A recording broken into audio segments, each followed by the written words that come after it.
Hello, and welcome to this meeting of the Planning and Development Council of the Town of Oakville. Madam Clerk, do we have any regrets for this evening? We have no regrets for this evening. Thank you. Council, do you have any declarations of pecuniary interest? Madam Clerk, I'm seeing none. How about a motion and a second to resolve into committee of the whole for a planning session? Councillor Lischina, Councillor Knoll, thank you very much. Is there any objection to the motion? Madam Clerk, there's no objection and the motion carries. Council, we have, I think it's 3 consent items on the agenda tonight. Is there a motion for the consent items, perhaps? Councillor Robertson, thank you. Councillor Elgar? Thank you. Through you, Mayor Burton. A question on 4.1. It's regarding the fencing, the noise privacy fencing for noise, and I noticed they're privately owned in this case. And I'm wondering, when it says privately owned, is that with the condo corporation or is that with the individual that buys the condo? Well, as we understand it, we have Catherine McEwen, the applicant with Corsiac Urban Planning, available to answer that question. Thank you. If Ms. McEwen is present. Good evening.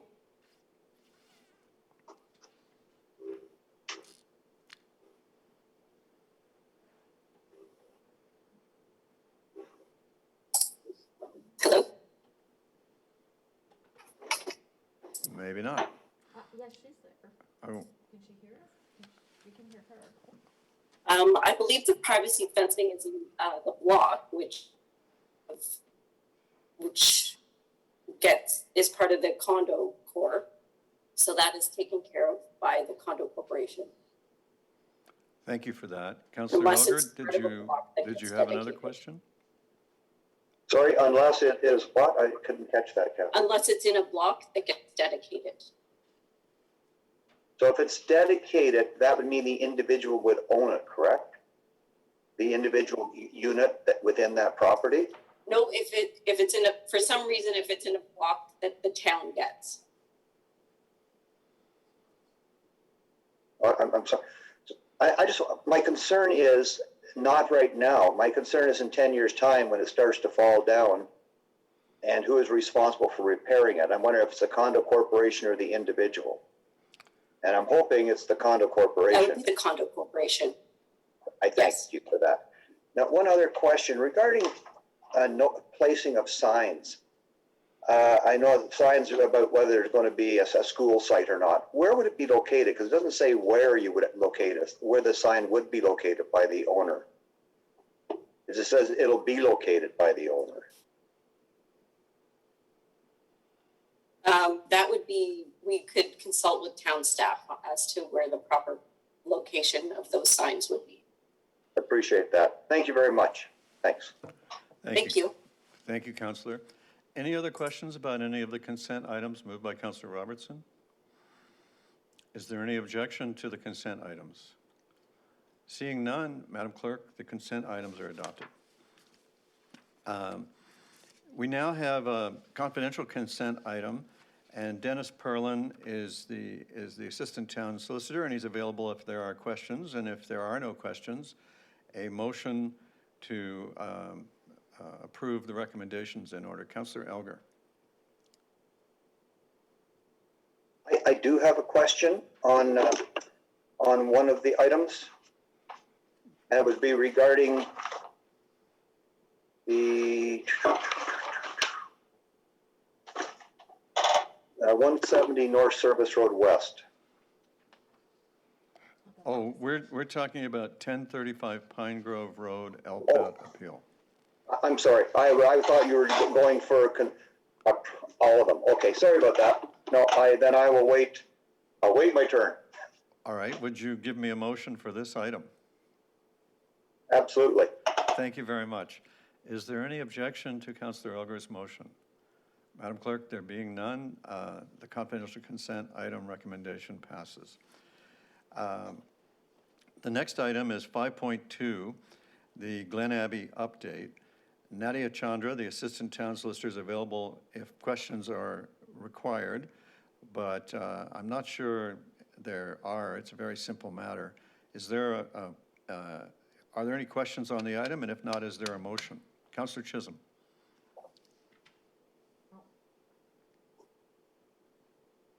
I move the motion, Your Worship. Thank you, Councillor Chisholm. Is there any objection? Madam Clerk, there's no objection. The motion carries.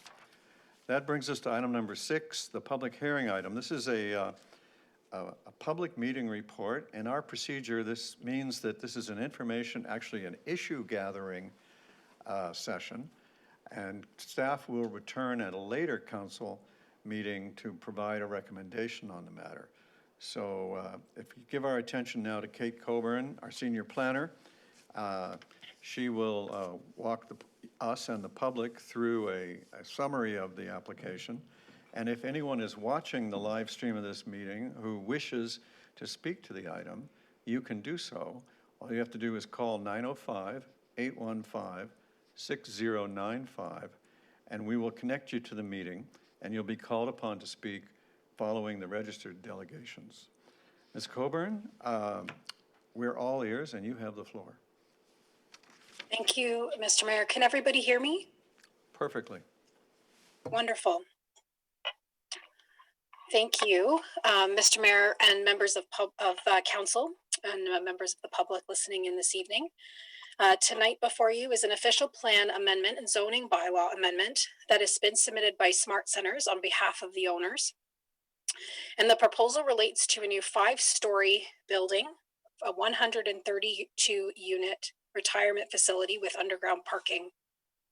And as mentioned, if there's anybody watching the live stream of the meeting on oakville.ca and they wish to speak to the item, they can contact 905-815-6095 to be connected to the meeting and called upon following registered delegations.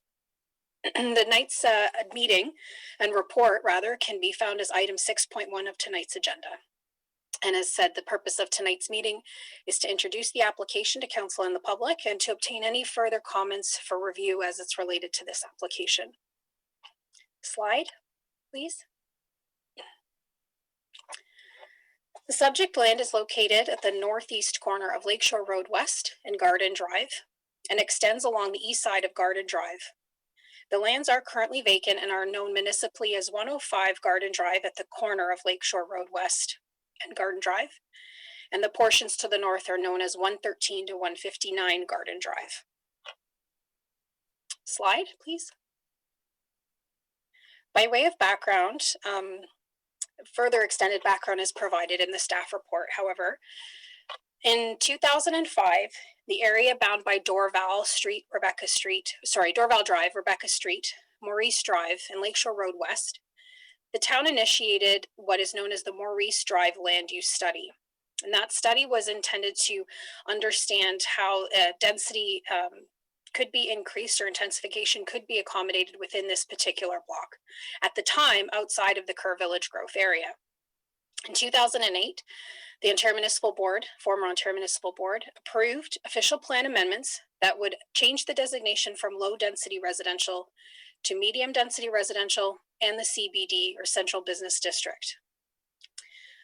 Further along, in 2013, Council had approved some private initiated zoning bylaw amendment, which would officially facilitate a 4-story memory care building at the corner of Lakeshore Road and Garden Drive. Shortly following, Council approved an official plan amendment and zoning bylaw amendment that would facilitate up to 18 townhouse units having a 3 stories in height. Later in 2015 and 2016, respectively, these developments would proceed through the site plan approval process, and conditional site plan approval was granted at the time. However, they were unable to facilitate and pass their conditions, and therefore the approvals on the site had lapsed, and the site has remained vacant ever since. In 2018, the town initiated official plan amendment 19, which was the Kerr Street Growth Area Review, is currently in full force and effect, and expanded the Kerr Village Growth Area to include these subject lands. And now these lands are included within that policy framework for a growth area. and accommodating intensification. Slide, please. The applicant's proposal is for a 5-story retirement home containing 100 independent supported living units, 32 assisted living units, approximately 104 square meters of ground floor retail in the form of a personal service shop, which has access internally to the building with an external access as well, 75 underground parking spaces, and a rooftop amenity on the 5th story, which includes an indoor theater, library, as well as outdoor areas. The applicant requests an official plan amendment to change the designation on the lands from the site-specific Main Street 1 and medium density residential to Main Street 1 for the entire site. Main Street 1 is the designation that was applied when the livable Oakville official plan came into effect, changing it from the CBD zone to the Main Street 1 designation. The applicant also requests a zoning bylaw amendment to change the zoning from medium density 1 residential, RM1, special provision 352, and Central Business District CBD, special provision 343, to a new site-specific Central Business District zone. Both modifications to the official plan and to the zoning bylaw would permit the proposed retirement home use at 5 stories in height and limited commercial uses at grade. Slide, please. As discussed, the subject lands has 2 land use designations: medium density residential with a special exception on the north side portion of the site, and Main Street 1 with a special exception on the southern portion of the site. This is indicated on the plan as being the light orange and purple colorings. While the parent medium density residential policies permit townhouses, apartments, and retirement homes at a density range of 30 to 50 units per site hectare, the special exception applied to the lands through the previous official plan amendments only permits a 3-story townhouse unit to a maximum of 18 units, or 53 units per site hectare. The parent Main Street 1 policies permit a range of retail and service commercial uses combined with residential uses at a height ranging from 2 to 4 stories. And further, specific to Kerr Village, for buildings along Lakeshore Road, commercial uses must be accommodated on the ground floor. The exception applied in this property requires a 4-story height building and continues to provide the provision for ground floor commercial uses. The applicant proposes to establish the Main Street 1 designation over the entirety of the site, which would provide for a 5-story building, and proposes a personal service shop that is mainly accessible for the residents of the building, but would have access to the street along Lakeshore Road. A copy of the applicant's requested changes are included in detail in Appendix A to the report. Slide, please. Similar to the land use designations, there are 2 zones on the subject lands: RM1, SP 377 on the north portion, and CBD, special provision 343 on the southern portion.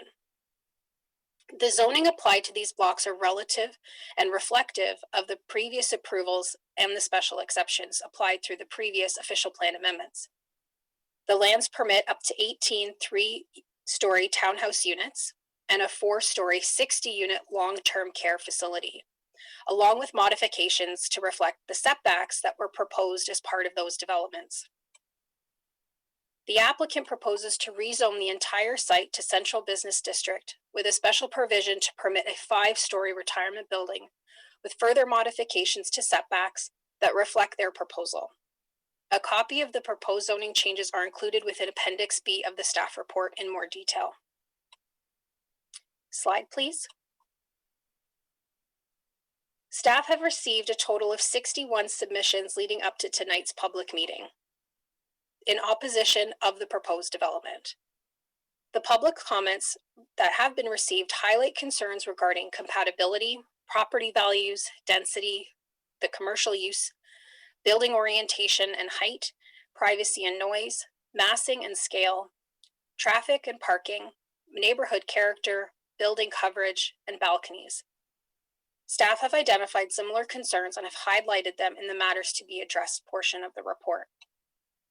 Slide, please. The matters to be addressed are highlighted here in the next two slides. To capture in summary,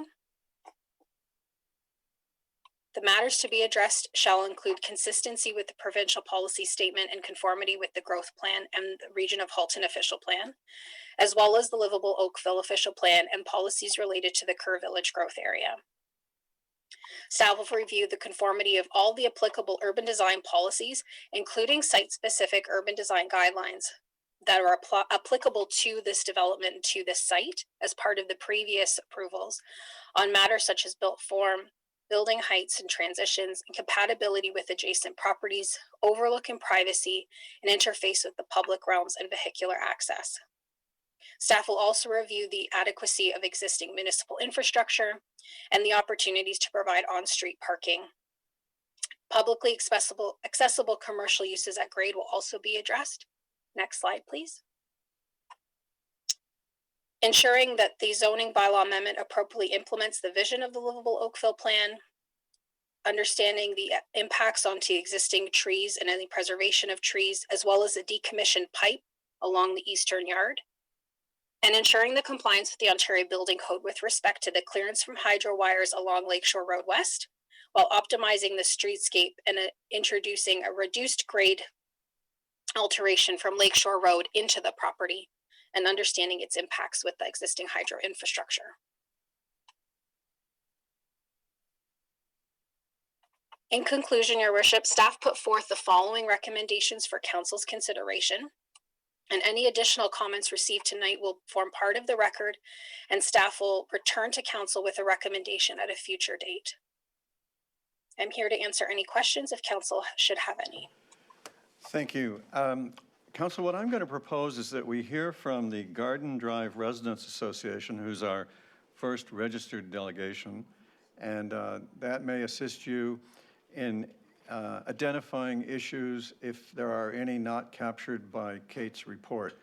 I'll just remind everybody that to be respectful of each other's time, the purpose of this meeting is to collect and add issues to the list to be evaluated by staff rather than to debate or argue the application. That comes later when the staff come back with their report. Madam Clerk, could you bring Chris DeFonso and Larry Green into the meeting to present for the residents? Chris DeFonso's here. Hello, and we hear you very well and see you too. Thank you very much. Thank you. Great. And Larry, are you on? If Larry doesn't join, I can continue myself, Mayor Burton, but we'll just give him 1 second. Sure, we're happy to accommodate. Thank you for the presentation being posted. Larry Green, calling Larry Green, are you here? All right, Mayor Burton, should I proceed? Chris, the clerk tells me that she can't see Larry in the, I'll call it the waiting room, so why don't you go ahead? Thank you very much. Mayor Burton and... I'm here, but yeah, I'm here. I don't know what the... Oh, hi, welcome. So, yeah, well, thank you. Good to Mayor have you Burton both. and Council, I'd like to thank you for including us in tonight's agenda. 4 months ago, my wife Stephanie and my next door neighbor and friend Chris DeFonso and I founded the Garden Drive Residents Association. It consists of 5 condominium corporations that are affected by this development proposal. And we've included in our group a residents association adjacent to our neighborhood, and several individuals have also joined our group.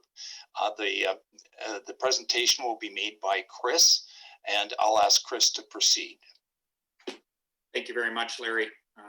Mayor Burton and member councilors, we have a short presentation for you. We will attempt to adhere to that 10-minute limit and attempt to get our issues across expeditedly and clearly, and hope that you can take into consideration our team's position.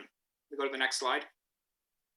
Very shortly, we will share quickly who is the Garden Drive Residents Association, our position on the Garden Drive development proposal, why we oppose it, what we oppose, the comparison zoning versus requested, and some short issues on the negative impact to the neighborhood. Slide, please. Larry has given you the overview of our team, so I will probably not go deep into this slide other than we have had a very active group that has come together to talk about this. We're very pro-development and just want to ensure that we see development that is positive and reflects the nature of the livable Oakville plan. Slide, please. So in short, the Residents Association includes 6 major buildings that has 378 doors that can be affected by this development and over 680 residents. We were also happily joined by the West Harbor Residents Association, which is the closest to this development and one of the most significant within the Oakville area. These individuals have come together and worked very collaboratively to bring together a report that reflects the entire group. Slide. Our association has a singular vision, and that's just to ensure that the development of the Garden Drive lot adheres to the intent put forth by the Oakville Stable Neighborhoods Plan and enhances the residents' enjoyment and positively contributes to our neighborhood. As I said, we are a very common sense group, Mayor Burton and councillors. We understand that development will occur and that we all support development within our city of Oakville, but we want to ensure that the development does adhere to the official plan. Slide. So in short, why are we opposed to the request? It's a significant departure from the current zoning. Your visual to the left shows very similar to what Kate presented tonight of the CBD at the front half of the lot or the front third of the lot and RM1 behind. It also shows the proximity of existing buildings and what they are zoned around it. If you look at the right-hand slide on the yellow outline, in short, they're basically asking for the entire lot to be zoned CBD. And within the zoning to have height requests further than CBD, which significantly impacts the neighborhood. Slide, please. So in short, these are what the developers are asking you to improve. To take a lot that's currently 66% zoned residential and 33% commercial and approve a change to the official plan, requiring the town to approve this not just from plan. And that's significant to us, and it seems a bit unwarranted. We believe that there's a disregard of the livable Oakville plan, stable neighborhoods plan, and places an excessive, what we would call, apologize for the terminology, a concrete box, which is really a for-profit business in the middle of a primarily residential neighborhood. It would cause a rezoning of the entire lot, which requires over 66% of the lot to be rezoned. It's requesting a height variance on the entire building that even exceeds CBD standards. And I very much appreciate Kate's description as a 5-story building because it was submitted as a 4+1, which truly is a 5-story building. One of the biggest concerns is it allows a lot usage at a very excessive rate. There is no real green space. The setbacks are going to be to CBD standards when 66% of the lot is currently zoned RM1. And it increases the commercial dwelling units by more than double from 60 to 132 units. They did mention the retail with no significant street parking on any of the surrounding streets. And it does set a bit of a new precedent for developers as they look to what's occurring within the region. Next slide. The footprint of the proposed development is excessive. When you take a look at the visual on the left, that is basically the lot outline as it follows all 4 corners. On the right-hand side, the 125 plus units, which is truly 132 plus units, puts a 5-story building within very short setbacks of the surrounding buildings. And really the existing buildings have lived towards that RM1 designation and set very good setbacks for the surrounding neighborhood. Next page.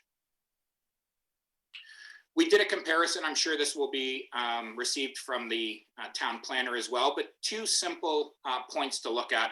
The minimum number of dwellings on RM1 zoning is 18. CBD would have had about 60. The proposed development's asking for 132, which is a variance of 114 to RM1, but is also a variance of over 50 compared to the CBD. And if you go down to almost the 4th last line maximum height, current zoning for RM1 is 10.7 meters, and the proposed development is 19.9, which is a variance of 10.2 meters or over 30 feet. And that will place a building that will tower above the existing residential units of 30 feet higher within the neighborhood, which is one of the single biggest concerns of the group being brought forward. Next slide. So what happens to the neighborhood and existing residents if approved? Slide. We see 8 significant zoning and deterrent issues with the proposed plan. We will not spend much time on each, but they are laid out for you, and I believe you had a pre-read towards this meeting. So if we go to the first slide. Significant traffic congestion. The visual at the top shows the proposed lot in the circle, and then the arrow shows its proximity to downtown Oakville. When the developer's traffic study was executed, it was executed within the height of COVID lockdown, and schools were also closed. So we don't believe that the traffic study properly represents the traffic issues that could exist with this development. We're only 1.1 kilometers from downtown Oakville and less than a 3-minute drive. When we have weekend traffic and other times, we're already in a congestion area that we all support because we're happy about the town we live in, but we are concerned about overdevelopment increasing that traffic congestion. There is a significant rush hour that not only lives towards business traffic times, but we have St. Thomas Aquinas Secondary School very close to us. That creates very unique rush hours of students and pedestrian traffic as well. Garden Drive is only 140 meters east of Dorval. So when you see stacking at that light, we actually can get stacking that goes past our street here at Garden Drive and creates issues of being able to turn into traffic on Lakeshore, either heading west or east. And the residents of 216 Rebecca and 205 Lakeshore have driveways that are less than 4 meters from the stop sign on Garden Drive and Lakeshore respectively. The driveways are often blocked by rush hour traffic before we have even seen this development on a small street like Garden Drive. Next slide. This is an example of traffic on a Sunday and a Tuesday. We've just put some pictures in there so you can actually see the amount of stacking that occurs.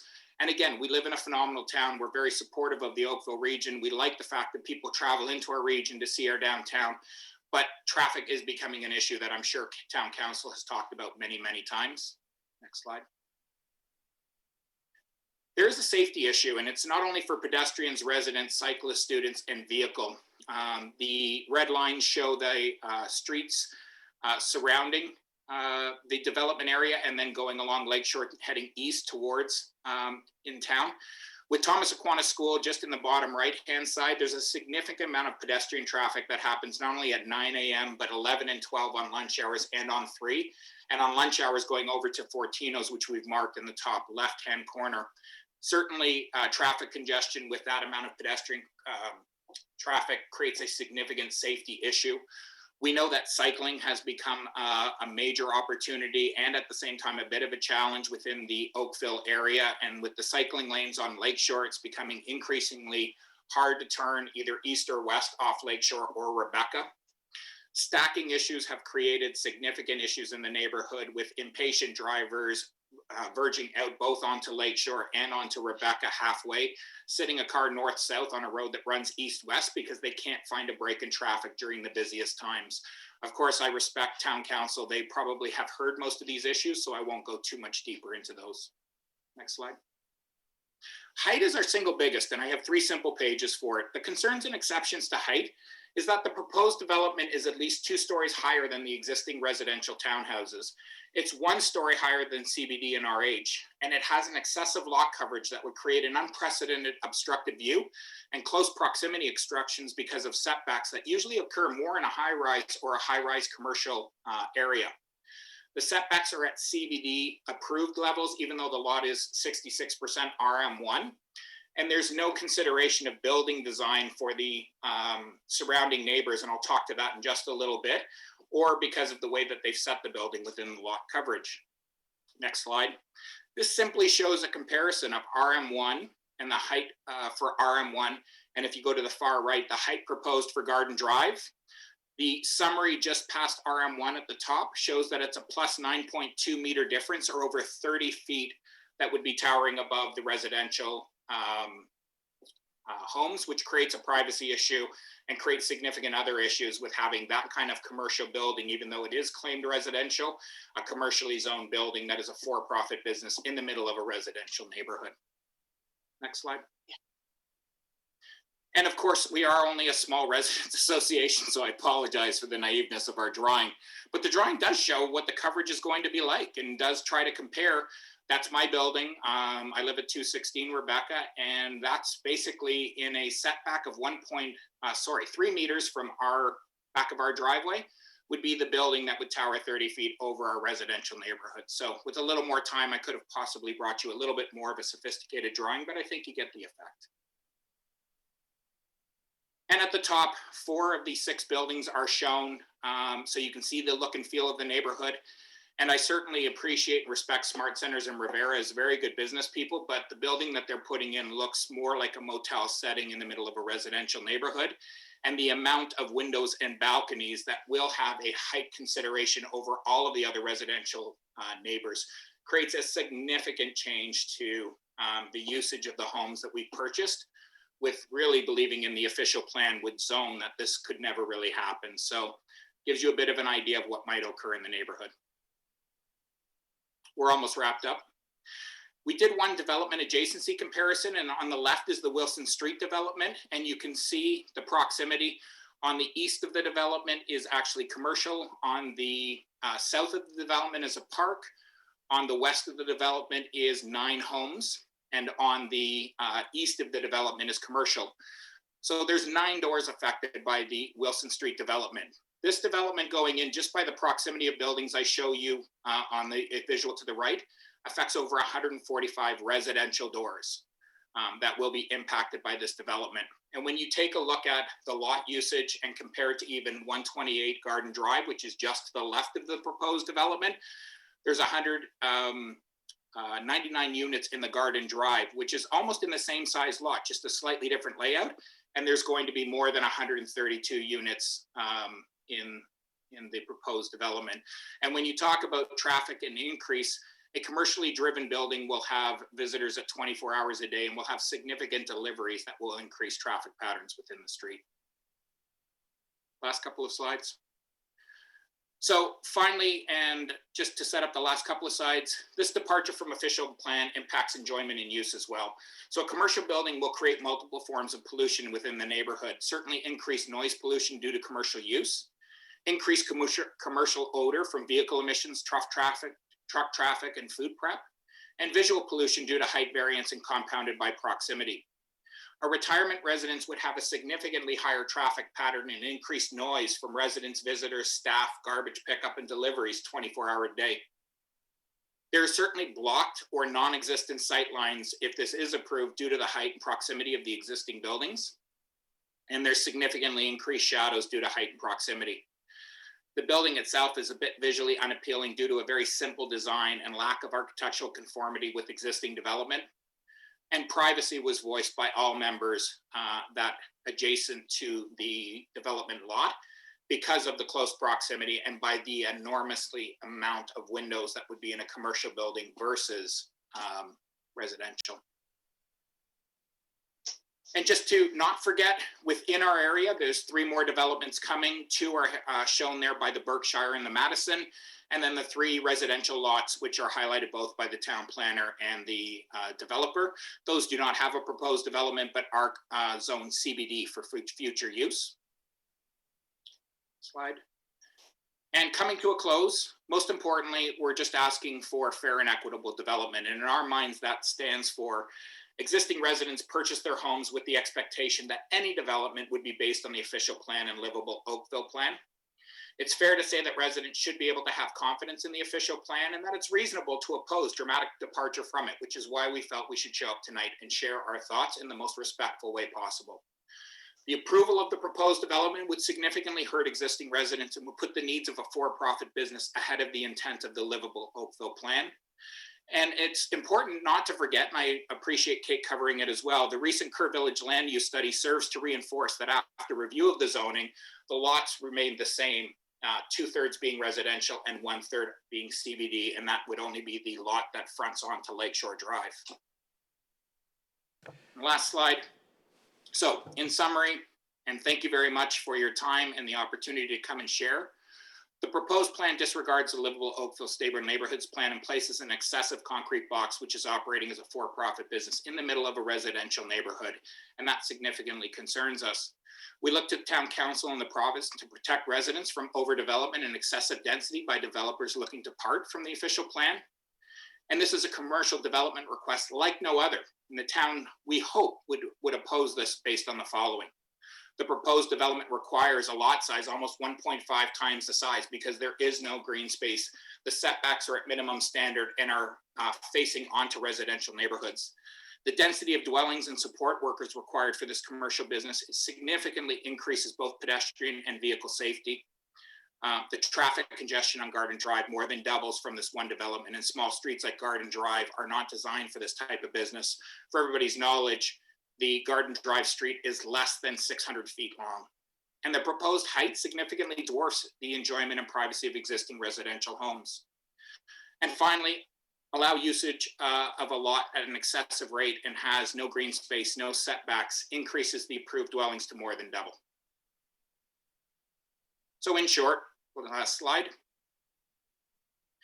please maintain the previously approved plan or develop within the requirements of official plan, and the Garden Drive Residents Association would be happy to support. The two visuals on the right were the previously proposed plan of, on the bottom, the memory care for the CBD lot and the towns that would be on the RM1 designation. Thank you very much, and we appreciate the time you've allowed us this evening. Thank you very much for bringing your issues and concerns. Just keeping track of the issues you raised, would it be fair for me to say that it sounds like you've added, in addition to the ones that already identified by staff in the report, I was listening for new ones. Pedestrian vehicular safety would be one, I guess. Overdevelopment is implied in their list, but you used the more explicit term. And you also mentioned a concern about pollution. Is that a fair summary of the differences? Yes, it is. I think safety came to the top of the list from the residents. The overdevelopment is a thread of steel within our presentation that we just think it's an excessive building. And I apologize, Mayor Burton, I can't remember the third that you brought up, but yes, we agree with all three. You had mentioned a concern about pollution having to do with servicing of the building. Just being a business-based environment versus residential, correct, sir? Okay. Now, is it an issue for you that it can't be a commercial, that it's inappropriate for it to be a commercial building, but that opens up a bunch of extra questions like, is it a commercial building? It's a commercial residential building, I suppose, the quibble becomes. So it's hard to know how far to go with that. Okay, thank you for confirming my perception. Council, do you have questions for Chris or Larry? Yes, there are questions. Let's start with Councillor Duddick and then Councillor O'Meara. Thank you.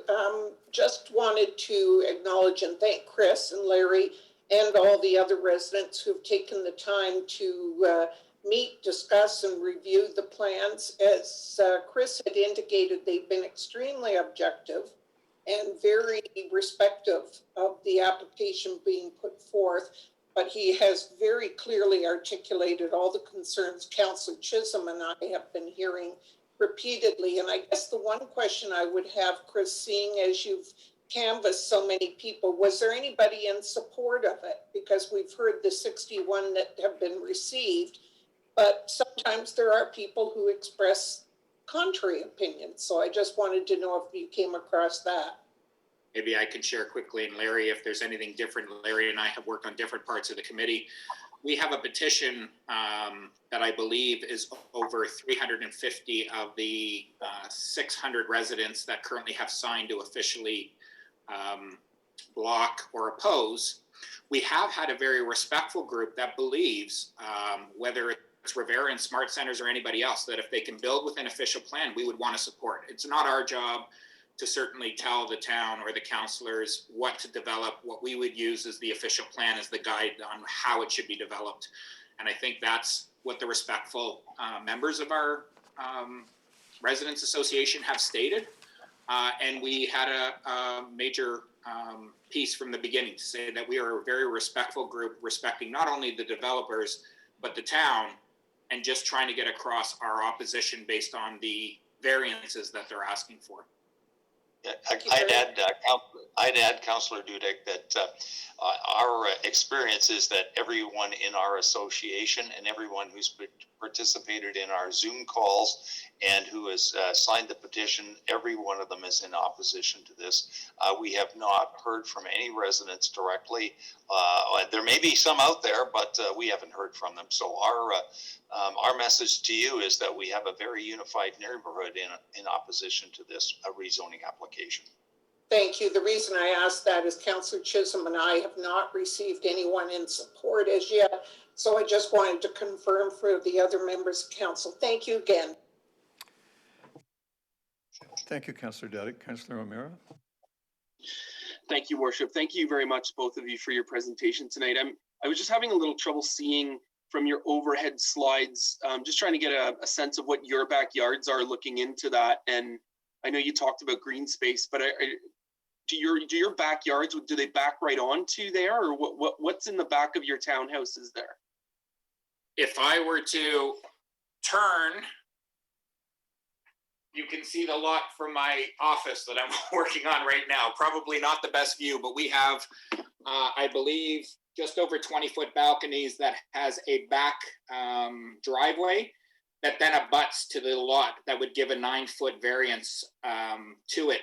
The buildings to the east and just to the south of the lot, 205 Lakeshore and the Maurice Collections, will have a 1.5 meter to their lot line. So we're talking about, if the building was in place right now, within 30 feet of me looking at the building, the wall would be right there, would have significant windows and balconies, and that would tower 30 feet higher than my residence that I'm living in right now.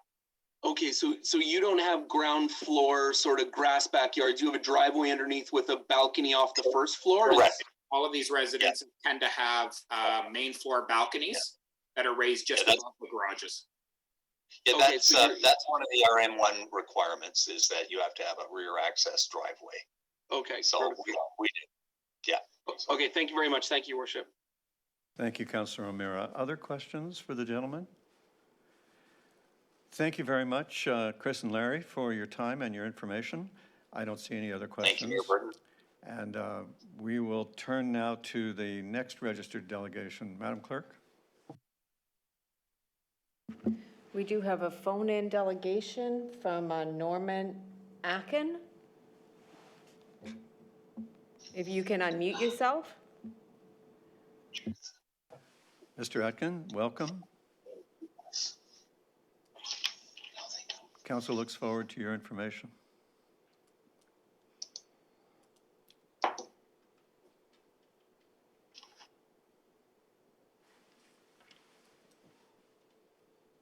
Is he still there? He's still there. Okay. Well, we've all had. Okay, I'm unmuted now. There you go. Please rest easy on that point. All of us have had the mute-unmute issue in our time. I think I'm unmuted. Okay. On that point, all of us have had the mute-unmute issue. I think I'm unmuted. So Smart Centers and Revere are proposing, the way we look at it, to parachute a for-profit, active, 365-day-a-year business into the middle of a quiet residential area with double the density provided in the official plan and present zoning. This is not a new condo building or row of medium-density townhouses with the usual residential activity. It's a business serving 150-plus residents with a variety of services 24 hours a day, 365 days a year. And this service actively will be compounded by the activity of the retail businesses on the ground floor. None of the residents surrounding the proposed development, and as you saw from the charts or the maps, the residents around this proposed development ever envisioned that an active business enterprise would be planted in their midst. This business would change the complexion of the neighborhood immensely and should be rejected by the town. Thank you. Thank you, Mr. Atkins, for for your information. Council, do you have questions for the gentleman? I see none. Thank you, sir. Madam Clerk, would you call the next delegation?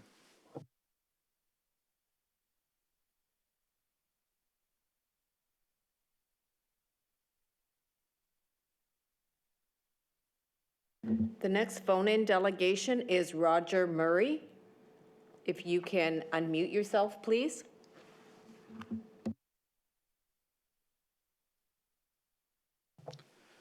Welcome, Mr. Murray. Council looks forward to your information.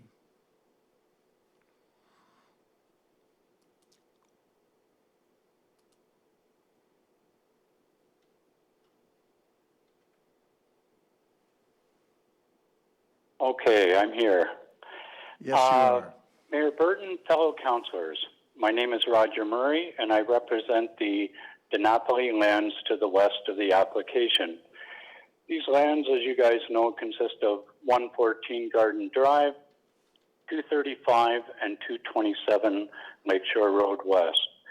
They are owned by my father and mother-in-law, Donato and Jovina DiNapoli, and my wife, Antonetta Murray.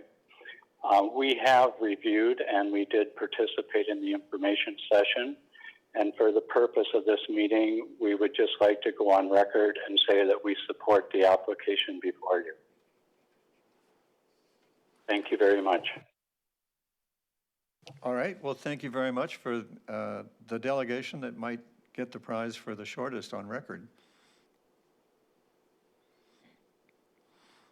Okay. All right, Madam Clerk, the next delegation. Our last listed delegation for this item is Bruce Hall with Planning Partnership. Welcome, Mr. Hall. Council looks forward to your information.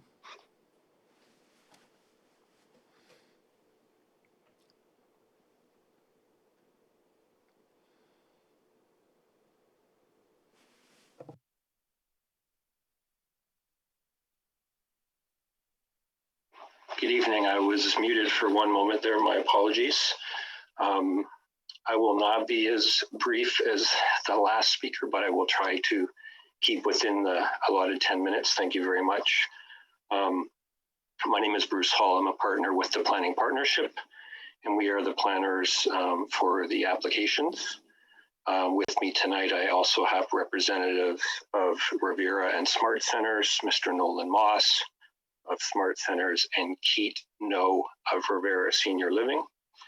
I would like to thank council and staff for this opportunity to present and discuss this proposal in a public forum. We have had some informal meetings with some of the residents and the ratepayers, but it's good to be before council.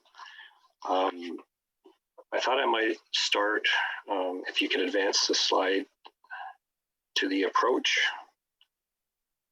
The next slide, please. Next slide, please. So we are dealing with some older split approvals on two properties, which have been acquired and consolidated by Rivera and Smart Centers. So we have to reconcile those. We want to see it developed comprehensively. It is within a growth area, which intensification and compact forms are encouraged. We have the benefit of existing development in the area and being one of the last pieces, so we can see what is there and what the context is and what the benefits and the impacts would be. And it is possible to understand the physical context, and we don't always have that benefit. We have the existing planning framework, which sets out the direction and how new development is to be evaluated. In formulating this proposal, we've involved taking a comprehensive look in light of those planning frameworks. Next slide, please. Next slide is to touch on the existing context, just a very poignant matter here in terms of the Mr. Worship, the previous discussion around what this use is. We have a very large seniors population within Oakville, and we're seeing a significant shift in terms of the aging and demographics of this senior population, the cohorts between 75 and 85 and 85 beyond will increase between about 35 and 43% within the next decade, which we're already into. And this expanding population cohort means that there's an increased demand for age-specific housing. Next slide, please. Within Kerr Village, which is one of the town's growth areas, we see quite a diverse mix of uses. We're surrounded by a broad mix of residential, commercial, institutional, as well as parks and other desirable community elements. And because of the planning framework that's been established for Kerr Village over the last 10 to 15 years, we've seen some evolving changes in terms of the policy direction and some vibrant new businesses and developments, which is great to see. Next slide, please. Some of the emerging intensification that we're seeing. Here's just some examples. Obviously, of course, up near the north end of Kerr and Spears, we're seeing much more significant development in terms of heights and densities. Generally, in the south end towards where we are, we're seeing more modest intensification in the neighborhood of 4, 5, and 6 stories. Next slide, please. Within the immediate block, we have a mix of built forms, relatively uniform heights of 3 to 4 stories. A site which is bordered on 2 sides by high density uses at 4 stories plus one with rooftop amenity, and then medium density townhouses, as you've heard from a lot of the residents, of 3 and 3.5 stories. Next slide, please. As Mr. DeFano pointed out, here's some of the existing context, and we're seeing a variety of built forms, architectural styles, materials, which have been developed over a period of time. Next slide, please. When we're looking at this proposal within the block context, what we've taken into account is the block contains a broad mix of built forms, a range of building heights, and a variety of coverages and setbacks. The proposal provides a strong built edge facing both streets with glazing and pedestrian scaled commercial uses. The building provides for landscaping around the perimeter, notwithstanding what the residents have said, there is landscaping around the perimeter of the building, and enhancements made to the streetscape. The garbage and servicing areas are internalized within the building, and parking is located below grade. The proposed building does provide a compact built form of this Kerr Village, which is really a gateway location, and employs setbacks, stepbacks, and articulation for interest. Next slide, please. Next slide. This image really just provides a snapshot of the planning framework and the hierarchy from the regional official plan to the town of Oakville official plan to the Kerr Village growth area. And the greatest proportion of the growth that's expected to occur within Oakville is to be within these growth areas, and the Kerr Village is an example. Next slide, please. This image, you see a number of the town's growth areas, Kerr Village being one, Midtown Oakville, and Downtown Oakville. Each one of them is different. Midtown Oakville is obviously a much higher density development focus. Kerr Village is also a target area, but at a much less scale.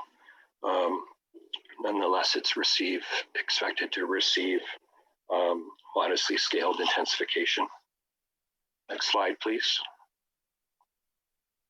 In preparing our proposal, we've considered the OP and the support for the form and scale of growth, as well as the direction around urban design approaches.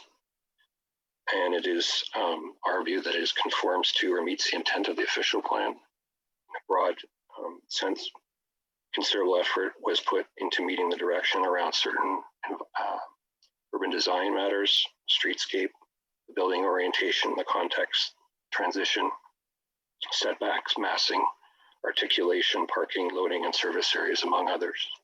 Next slide, please.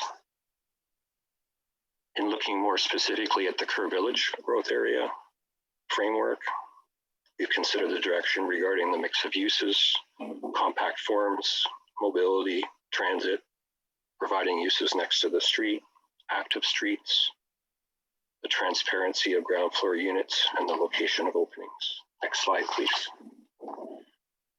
Next slide, please. Kate reviewed the proposed development already in some detail. This is really just, again, a snapshot of the statistics of the proposed development.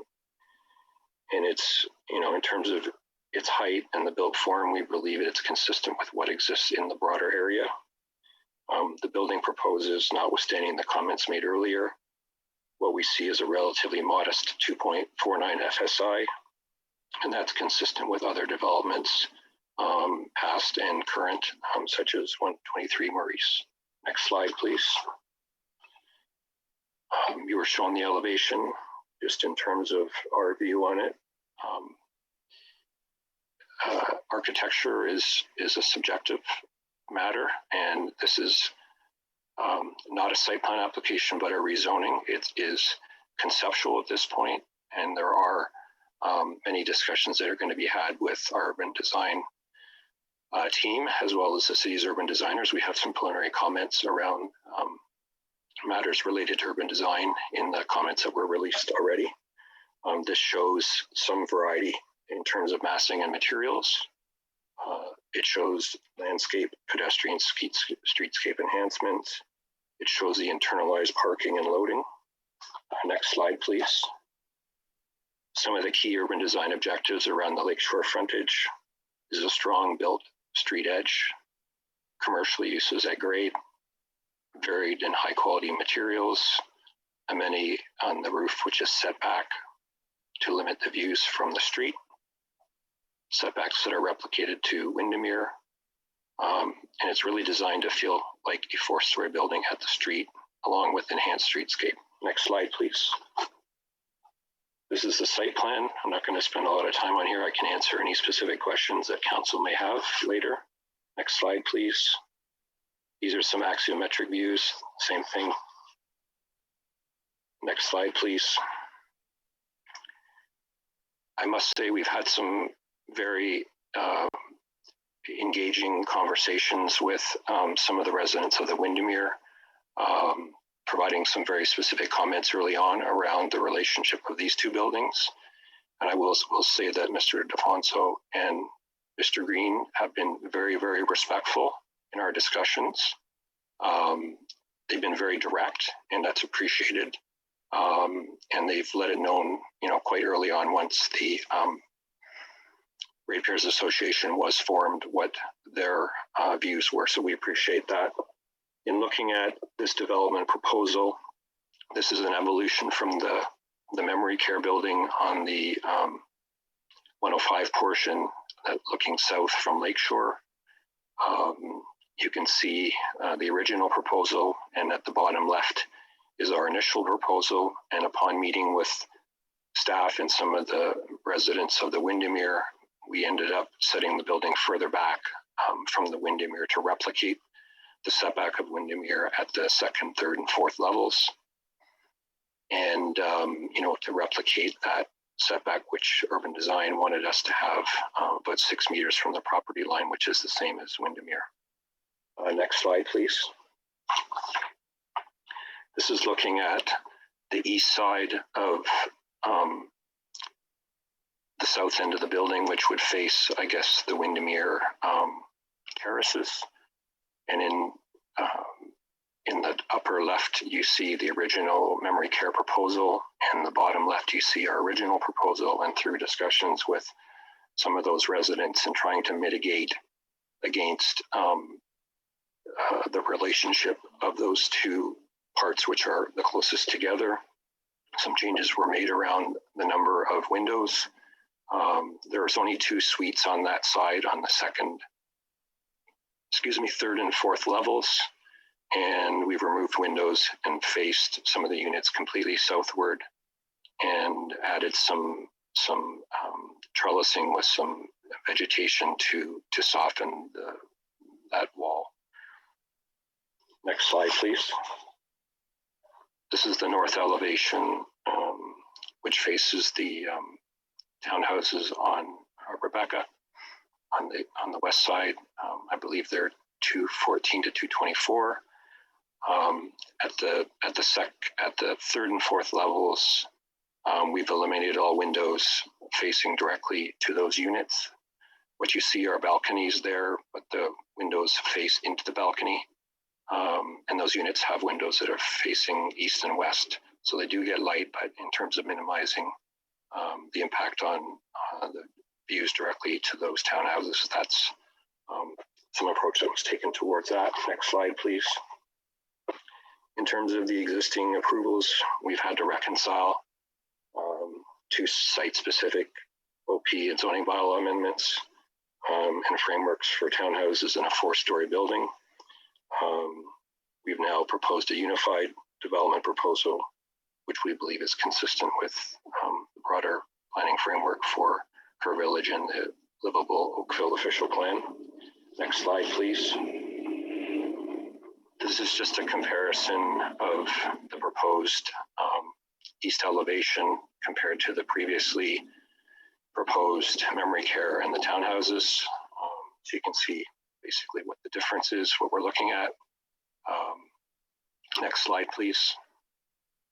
This is the same thing on the west elevation with the existing townhouses at the north end, the previously proposed townhouses in the middle of the site, and the memory care building. Next slide, please. So we are looking for amendments to the official plan and zoning bylaw and to reconcile these two previous proposals to establish a new land use designation for the entire site, which implements the evolving provincial, regional, local policy direction for intensification. We are looking to rezone the site to the CBD for the entirety of the site, which permits the retirement residents to be occupy the whole site, and which is permitted under the parent zone classification. We are requesting a site-specific exception for indoor and outdoor amenity above the fourth level, which is the 5th story that everybody's talking about. That level will be 25% of the floor plate of the 4th level below it, and will be set back significantly from all sides to minimize views to it. Next slide, please. We have some preliminary planning comments. We expect that there will likely be more. I guess I will just say that the comments that we have from planning to date acknowledge, the previous comprehensive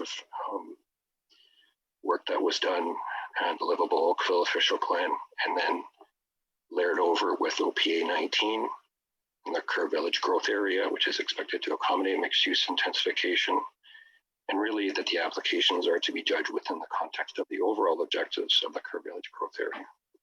Next slide, please. We have some preliminary urban design comments. As I said, we'll be meeting with staff shortly to discuss these in more detail.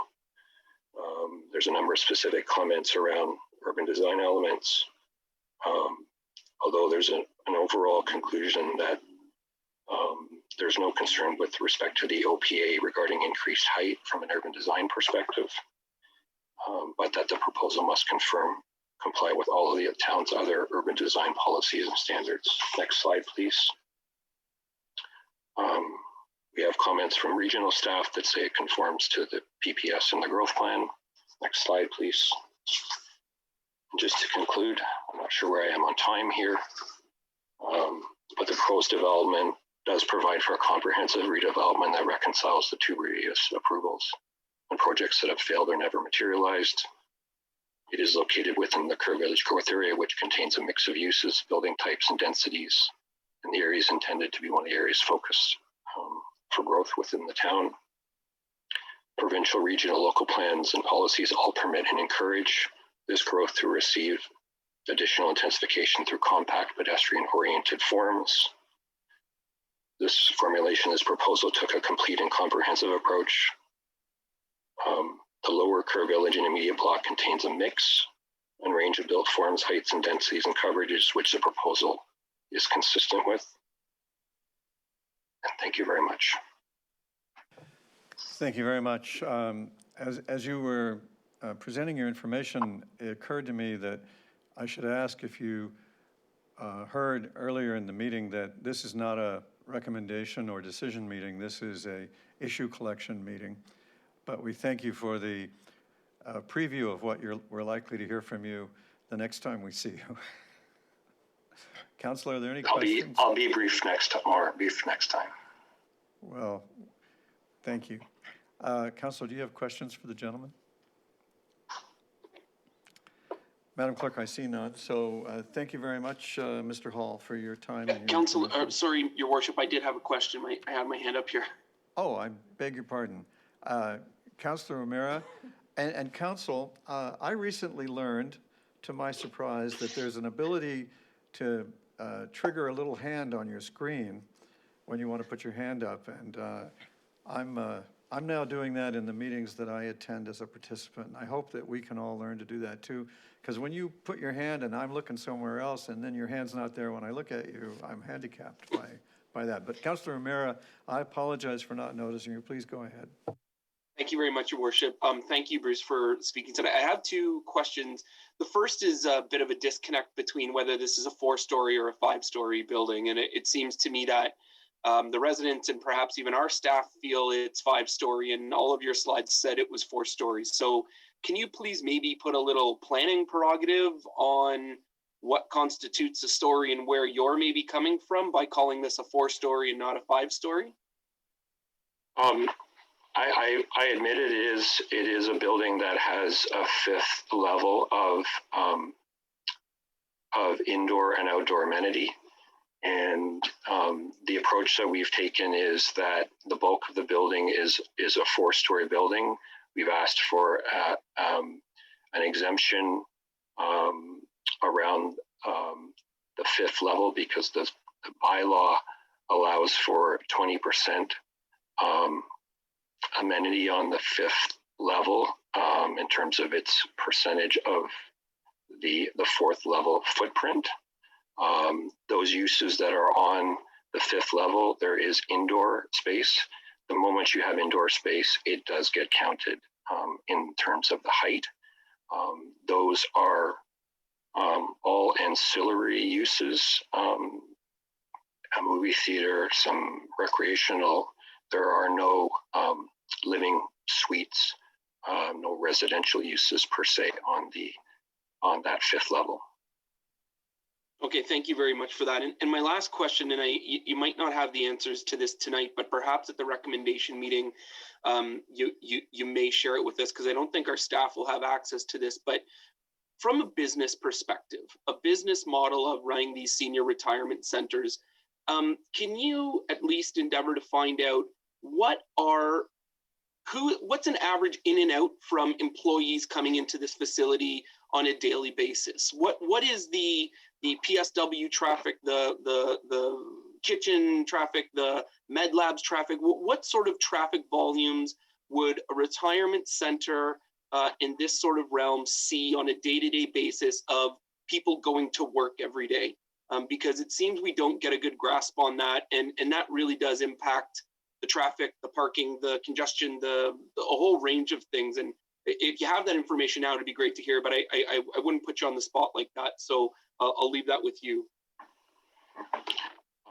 That's quite all right. You're not putting me on the spot. There's someone here from Riviera, but they may want to endeavor to get you a more fulsome answer to that. I'm not sure whether you're talking specifically traffic as vehicular traffic, or you're just talking about the amount of employees coming and going in general. Yeah, I think the amount of employees coming and going in and out of the building every day, and maybe if your team could relate to our staff so they could add that would be helpful. And I'll follow up with our staff at our time later with that. But just to give you and Rivera a heads up of where our staff might come from on that one. Thank you very much for your time. For sure. Thank you. All right. Any other questions? Looking more carefully this time. Still not seeing any. Thank you very much, gentlemen, for your information. Council, it's your turn to add issues to the list. If you have one that hasn't been caught already, Councillor Hazlitt Thiel. Mayor Burton, I just had a question for Kate that I didn't pick up in the presentations. Could I ask that now? Please do. Okay, so I'm just wondering if you could just clarify when Maurice townhomes were actually constructed and the Windermere, I believe it's called, were constructed. Through you, Mr. Mayor, to the councillor. So please forgive me, a lot of the occurrences around the Maurice land use study is well before my time with the town, as it predates back to 2005. My understanding is that at the time of the original Ontario Municipal Board approvals, which would have been OPA 277 and 266, I believe, respectfully, they were approved in about 2008, and it approved the block formation of this area bound by Rebecca and Dorval and Lakeshore and Maurice, created, I believe it was 7 development blocks by the various, they consolidated lots from the various owners. So those developments had gone in and had proceeded to go in. It was the applications made by these landowners in 2016 and 2015, 2016 respectively, that chose to deviate away from those particular those approvals at the time. So I can get back to council, but my understanding is that those approvals would have been applied, those buildings would have been constructed between 2015 and I believe 2017. I started with the town in 2015 and was involved in a couple of variances involving those developments. So just for my clarity, so those individuals bought their townhouses knowing what the official plan was, and the growth plan changes came after that. Is that correct? Sorry, through you, Mr. Mayor, to the councillor, can you clarify what you mean by growth plan? The Kerr Street growth plan analysis. Correct. The Kerr Street, the Kerr Village growth area review had occurred after that process, and then it had expanded the boundary to include these lands as part of the Kerr Village growth area. So these individuals in good faith bought their property believing that what would be around them was RM1 and a memory care. Thanks very much. Okay, any council member have an issue for Acting Planning Director Gabe Charles's addition? You know, he's here in his role to add issues if there are any to be found beyond those we've already identified. Councillor O'Meara. Yeah, Your Worship. Sorry, just to shore up on my last question to Bruce to see what the employment traffic in and out of one of these facilities would be. That would help a lot. Thank you. So, Councillor, can I ask if you would be even more assisted if you had a complete picture of all traffic in and out of the thing? Sure, that's great as well. Thank you. Okay. All right, Mr. Charles, over to you to announce any additional issues for the issue list. I believe Councillor Chisholm has a comment or a question. Where did he even go? Councillor Chisholm, there you are. Oh, and you've got your hand on the screen too. I used the hand. My question or comment ties in with Councillor O'Meara's comment with the clarity with respect to 5 stories and 4 stories. Could we ensure with staff what the rules are with respect to stories, and if we're talking the same language when we get to the final recommendation of this report, what that requires? Because it would appear to me that the planning group there are using 4 stories and we're using 5 stories. So I just want to make sure we're speaking the same. We're on the same page with that. So that's the only comment I would like to make. Thank you. Thank you, Councillor Chisholm. Yeah, I noticed that the delegation mentioned that we allow up to 20% amenity space, apparently without calling it a story. And so he wanted an exemption from that policy in order to be larger than 20% without calling it a story. So we can trust planning staff, I think, to get to the bottom of that one. Mr. Charles. Thank you, Mr. Mayor.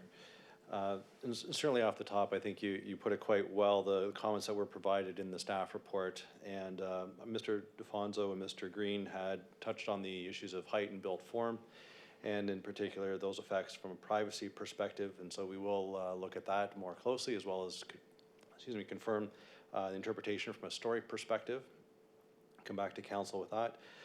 In addition, what I had heard was the discussion around traffic and congestion in this area, in particular stacking through the intersections. And as part of that analysis from a traffic perspective, we will look at and discuss with the applicant that of staff and employees coming in and out of the facility. I had also heard pedestrian and cyclist safety as part of the list, as well as that of overdevelopment and concerns regarding potential pollution as a result of the development. If I miss anything, please advise. I think you caught everything I caught, so I'm going to give you an A+ for that, because I don't want to grade myself lower, if you allow me to make that joke. Is there a mover for the report? Councillor Chisholm, thank you. Is there any objection to the report? Madam Clerk, there being no objection, the resolution moved by Councillor Chisholm is adopted.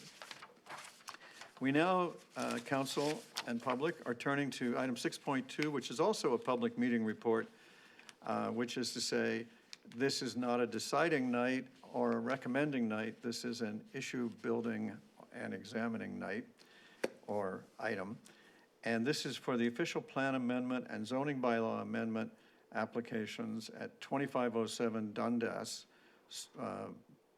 by Storage GP Corporation. And we have a presentation from Kate. And I make the same announcement that if you're watching with desire to comment on this item, all you have to do is call 905-815-6095. We'll connect you to the meeting, and you'll be called upon to speak following the registered delegations. We have a registered delegation or two, and with that, I'll give the floor to Kate, and we are yours, Kate. Thank you, Mayor Burton and members of council. I hope you can still hear me. Nothing has happened technically. This evening before you is an official plan amendment and zoning bylaw amendment, which has been submitted by MHBC Planning on behalf of 2507 Dundas Storage GP Corporation. The applicant proposes a non-residential mixed-use development consisting of self-storage, accessory retail, and office uses, including the adaptive reuse of an existing heritage house on the property. The report can be found on item 6.2 of tonight's agenda. And the purpose of tonight's meeting, as stated, is to introduce the application to council and the public and to obtain any further comments for review as related to this application. The applicant did hold a public information meeting in January of 2021, and one member of the public attended. As mentioned, if there is anyone watching the live stream of this meeting at oakville.ca and you wish to speak to the item, please contact 905-815-6095 to be connected to the meeting and called upon following the registered delegations. Slide, please. The subject lands are located on the north side of Dundas Street West, east of Old Brawny Road, and is known municipally as 2507 Dundas Street West. It is located north of the Palermo Village. Slide, please. By way of background, the subject lands are designated under Part 4 of the Ontario Heritage Act and contain an existing two-story red brick house known as the Switzer House. The applicant proposes to relocate the building on site and convert it to office uses, but does not incorporate the building within the proposed development.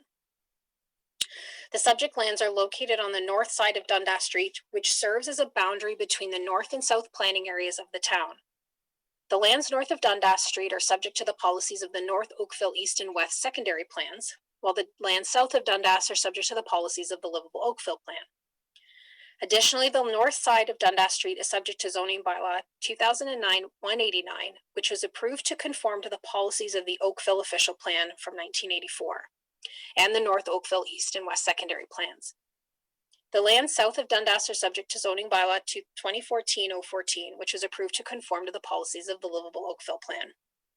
Currently, a portion of the North Oakville West secondary plan that affects the subject lands and a subsequent official plan amendment 306 are appealed to the Ontario Local Planning Tribunal, and as such are presently not in force.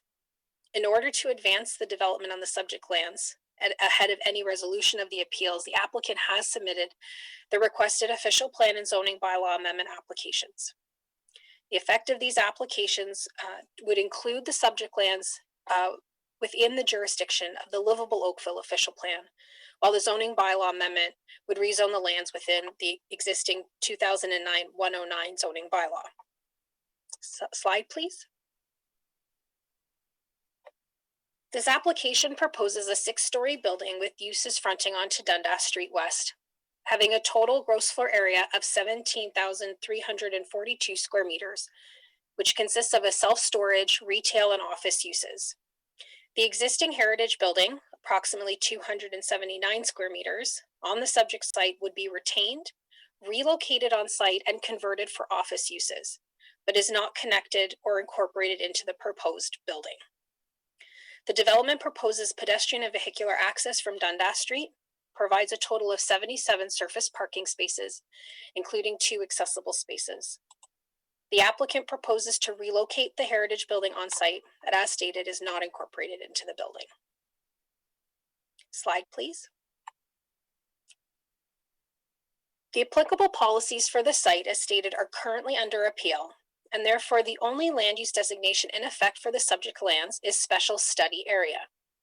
On March 22nd of this year, Council had adopted Official Plan Amendment 34 as modified by Council, which is expected to be passed at tonight's meeting. The effect of Official Plan Amendment 34 on the subject lands would be to designate the subject site as urban center in the Main Street District in the livable Oakville official plan, thereby removing it from the North Oakville secondary plan area. As stated in the staff report dated March 9th, presented at the March 22nd meeting, staff have evaluated the proposal as the applicants were active participants in that process.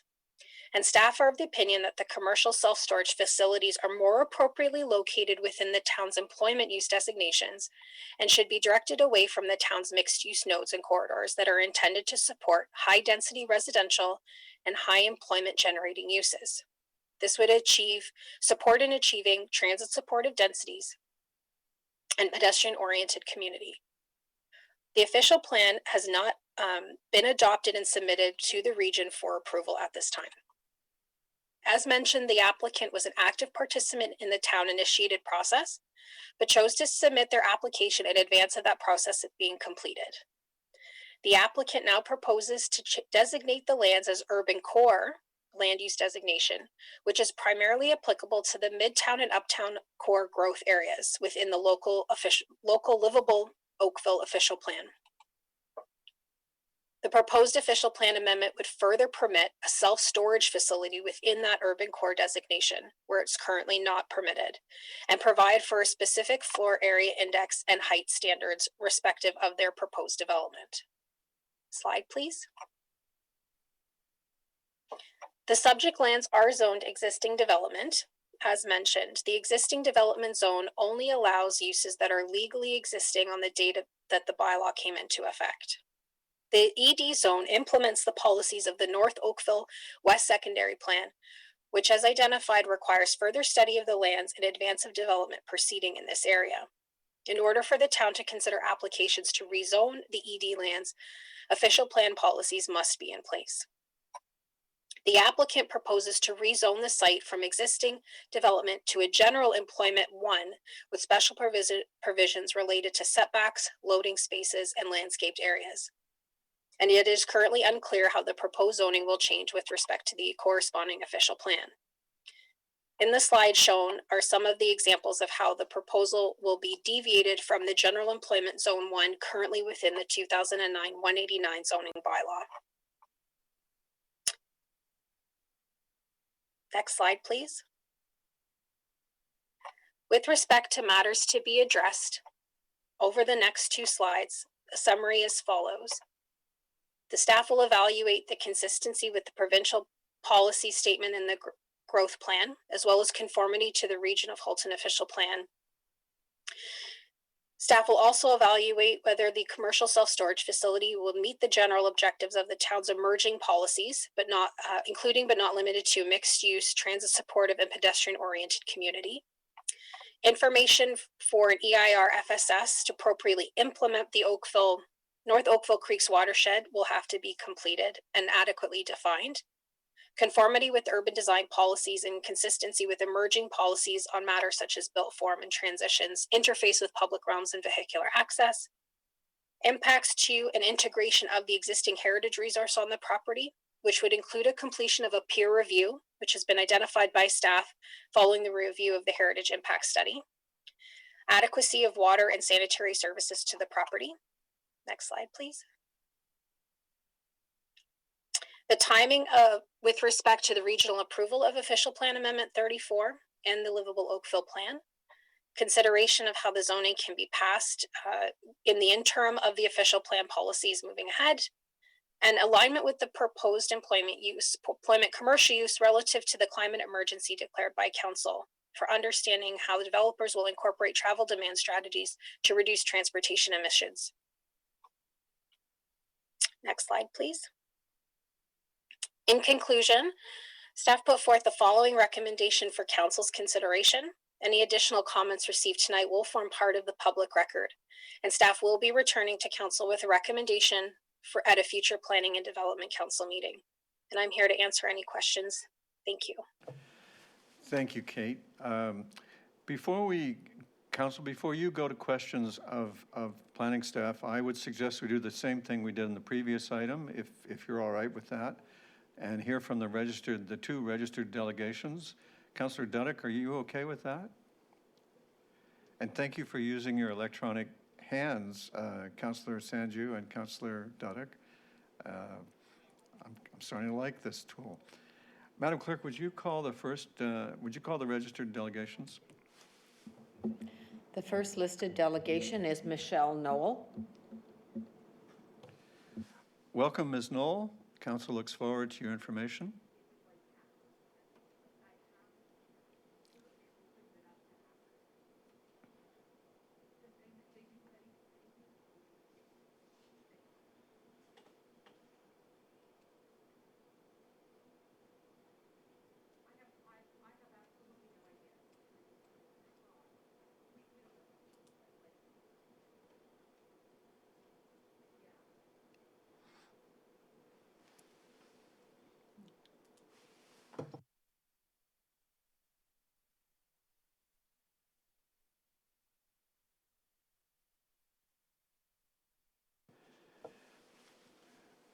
Councillor Knoll, we're not able to see her on our Zoom waiting room thing. Are you able to get any kind of word to her? We're not actually in the same location. Oh, I okay. think she may have bailed she has an Optimist meeting at the same time, so she may not be, it could be possible maybe to call her at the end again to see if she's back? Yeah, sure. And failing that, we may be able to find out from you if this is a Trafalgar Township Heritage submission, because you have something. It is. You have something. It actually is. Yeah. You're a member of that too, I think. So it might be fair to let you bring that news. Councillor Duddick? Actually, Your Worship, if and when I get to questions, that was the questions I had relating to the heritage component, and I dare say Ms. Knoll is probably of the similar mind to what the Oakville Heritage Committee had on this, so I'll wait my turn for the next one. Okie dokie. Councillor Sanju, are you content still? Yes, thank you, Your Okay. Worship. I'm trying to, here we go, lowering my hand. Okay, I actually just have one comment and then one question for staff. So my comment is related to the heritage piece. I made some comments previously about the ingress and egress specifically for the heritage house itself. I'm not particularly seeing that incorporated here. I was wondering if staff had any additional insight. I'm sorry, through you, Mr. Mayor. Councillor, would you mind repeating that? You were looking at what heritage review and whether staff had what insights? Sorry, I didn't quite catch that. Sure, no problem. I'll get closer to my mic here. We'd previously had some discussions, I think when this first came to council some time ago, about the ingress and the egress for the heritage home on the property. And I was just wondering if staff had any additional insights around that specifically, because I'm not seeing any change from the applicant. Through you, Mr. Mayor, to the councillor, I would have to touch base with our heritage planning staff to understand that more specifically. As I understand the proposal to date, what's been submitted is a shared access point off of Dundas. And again, this is a regional road and the region would have ultimate control under the number of access points from the property onto Dundas. Further, as I mentioned in the presentation, staff have evaluated the heritage impact assessment that's been provided by the applicant and are requesting a peer review of that material to get a better understanding of the concepts and evaluation prepared by that consultant to better understand the comparison with some of the town's policies on heritage preservation matters. It is our general expectation that that building ultimately would be incorporated, as we like to see with other new developments. And through that peer review process, we might have better direction onto how the incorporation would occur, as well as access to and from that building through this development. So that's definitely something we could report back on. Excellent. I think that would give me a little bit more clarity for what I'm looking for. I'm not sure if I'm seeing the proper usage of the home itself, the way that the applicant has kind of laid it out. So that's a concern for me for sure. So I'm happy to hear that staff feels the same way. The other question that I had, and I guess kind of a general question, was specifically around the conservation use and are we going to have to divert a stream in the area to make sure that this application were to go forward? I just want to make sure that the NHS is preserved the way that it is.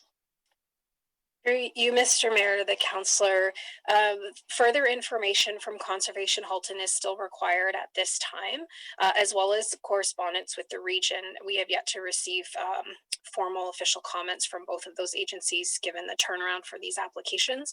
So that is something, as indicated in the staff report, as a matter of further consideration, that we do need to evaluate of the implications to the natural heritage system that is to the east of the property along that the 14-mile creek boundary, which would need to be further evaluated and understand the type of stream that it is and whether or not it does have the opportunity to be diverted or rechanneled in some form.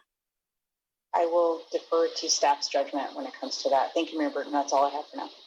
Thank you very much. Councillor Duddock and then Councillor Robertson. Thank you, Your Worship. I didn't know whether or not you were going to go to the next delegation. I was originally of the mind you were going to get them first before we came to us, but I'm happy to go ahead. The heritage component, and I'm glad that Councillor Sandhu hit upon that, it gives me a little bit of concern, a great amount of concern actually, because it was presented for comments at the Oakville Heritage Committee and less than glowing remarks were shared regarding this and the fact that it's quite an important house, as is all the other ones up there to be preserved. And we had serious concerns about the treatment of the house in close proximity to this large facility that they're proposing. And the fact that, as you indicated, Councillor Sandhu, the integration between one and the other, even though they're not going to be using it, there is that pedestrian access that is an important, you've got a major road going in and out, people zooming by. So I guess my question is, even though we've got a peer review, is there an opportunity for the comments that were shared at the Oakville Heritage Committee meeting to be captured and shared with the benefit of council? Through you, Mr. Mayor, to the councillor. Can you hear me? Yes, okay, sorry. So the material, the structure of the peer review, I may have to defer to Ms. Diane Childs, who I believe is waiting in the wings, for in terms of the heritage process and what our heritage planners, Carolyn or Sue, would be following in terms of that process and what material would be included. So I don't know if Diane or even Gabe would be available to comment on that on my behalf. Sure. No problem. Through your worship to Councillor Duddick. So we will be sharing all the comments that we received that are located in the minutes actually tonight from the last Heritage Oakville meeting on the concerns raised at Heritage Oakville. I think one of the big ones was the concerns of the conflict between the proposed use and the office use of the heritage building. Thanks, Diane. I think that satisfies Councillor Duddick. Councillor Robertson and then Councillor Knoll. I know on the list that parking study is there. I just want to reiterate and defend the fact that if it's required to have 3 disability spots, it maintains that, and that's not a consideration. Through you, Mr. Mayor, to the councillor, most definitely. There are a number of elements within the parking components that the applicant has submitted that were made unclear. And so that's why we want to ensure that we look at those parking requirements much further, not only for the purposes of the standard vehicular parking, but accessible parking, the loading spaces that they had identified. You would notice in the chart that they're deficient by 1, and also for bicycles, bicycle parking as well is something that we'll want to ensure there are sufficient spaces as well on this site, given the context of the proposed policy changes to provide for a more pedestrian-oriented and transit-friendly environment. Thank you. Well then, thank you, Councillor Robertson. Councillor Knoll. Thank you, Your Worship. I can share a couple quick notes from Michelle if you wish at this time. She's conveyed them to me. Is that okay? Yes, please. Okay, so the 2 things, one of them, Councillor Sandu covered quite well, and that's the context of the existing historical home on the property. It's in the opinion of TTHS, the Trafalgar Township Historical Society, the placement of that home is not conducive to its successful reuse, and it's completely out of context when you consider the scale and scope of the building next to it. So they're not happy with that whatsoever. The other thing is that TTHS was consulted by the developer. They sat down, they had a conversation, and TTHS wanted to indicate that they had made several suggestions and had hoped for some form of compromise in the form of some sort of historical elements to the building, designs that might be conducive to the original Palermo village, etc. And the developer was uninterested in hearing any of it, and that's clear from the illustration that's been provided. So those are the comments from TTHS. I'm sure that Michelle would share lots more. She's on a call as president of the Optimist Club right now, so she wasn't able to stay on the line. I'm glad to hear that she shares my weakness for optimism. I thank everybody for your comments, and I think now we should turn to David McKay from MHBC Planning, who's a registered delegation on behalf of the applicant. And Mr. McKay, welcome. Council looks forward to your information. Good evening, Your Worship, members of Council. Also, Steve Creighton, who's with Diamond Corporation, was going to do a joint presentation with me. So if he could be led into the room as well, because he's got a number of slides to speak to about Diamond. If the clerk could do that, as well as put up our presentation material, that'd be wonderful.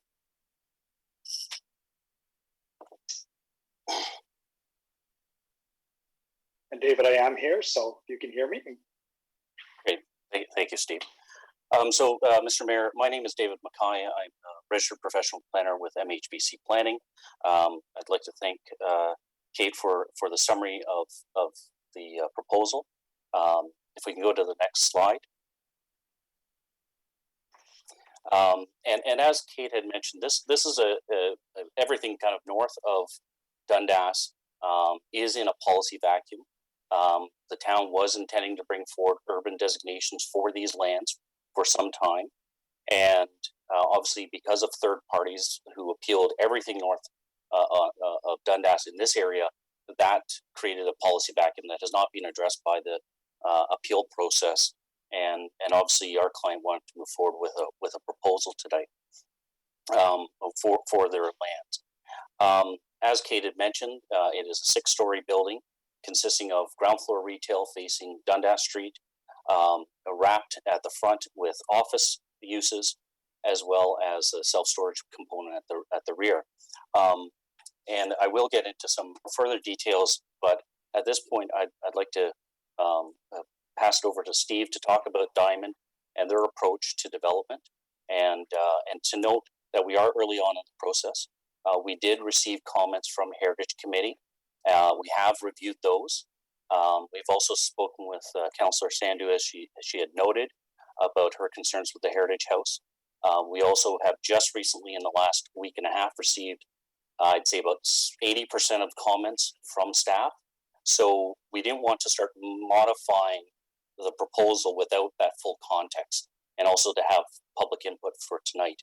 And so that's why I think from the Heritage Committee, as well as from Ms. Knoll, this proposal is the same as that we had provided at our public meeting back in January, and that we've submitted, and we will be modifying it to address a number of the concerns that have been raised to date and previously through the process, in order to come forward with a project that I think everyone can be proud of. I'll leave it at that and pass it over to Steve. Next slide, please.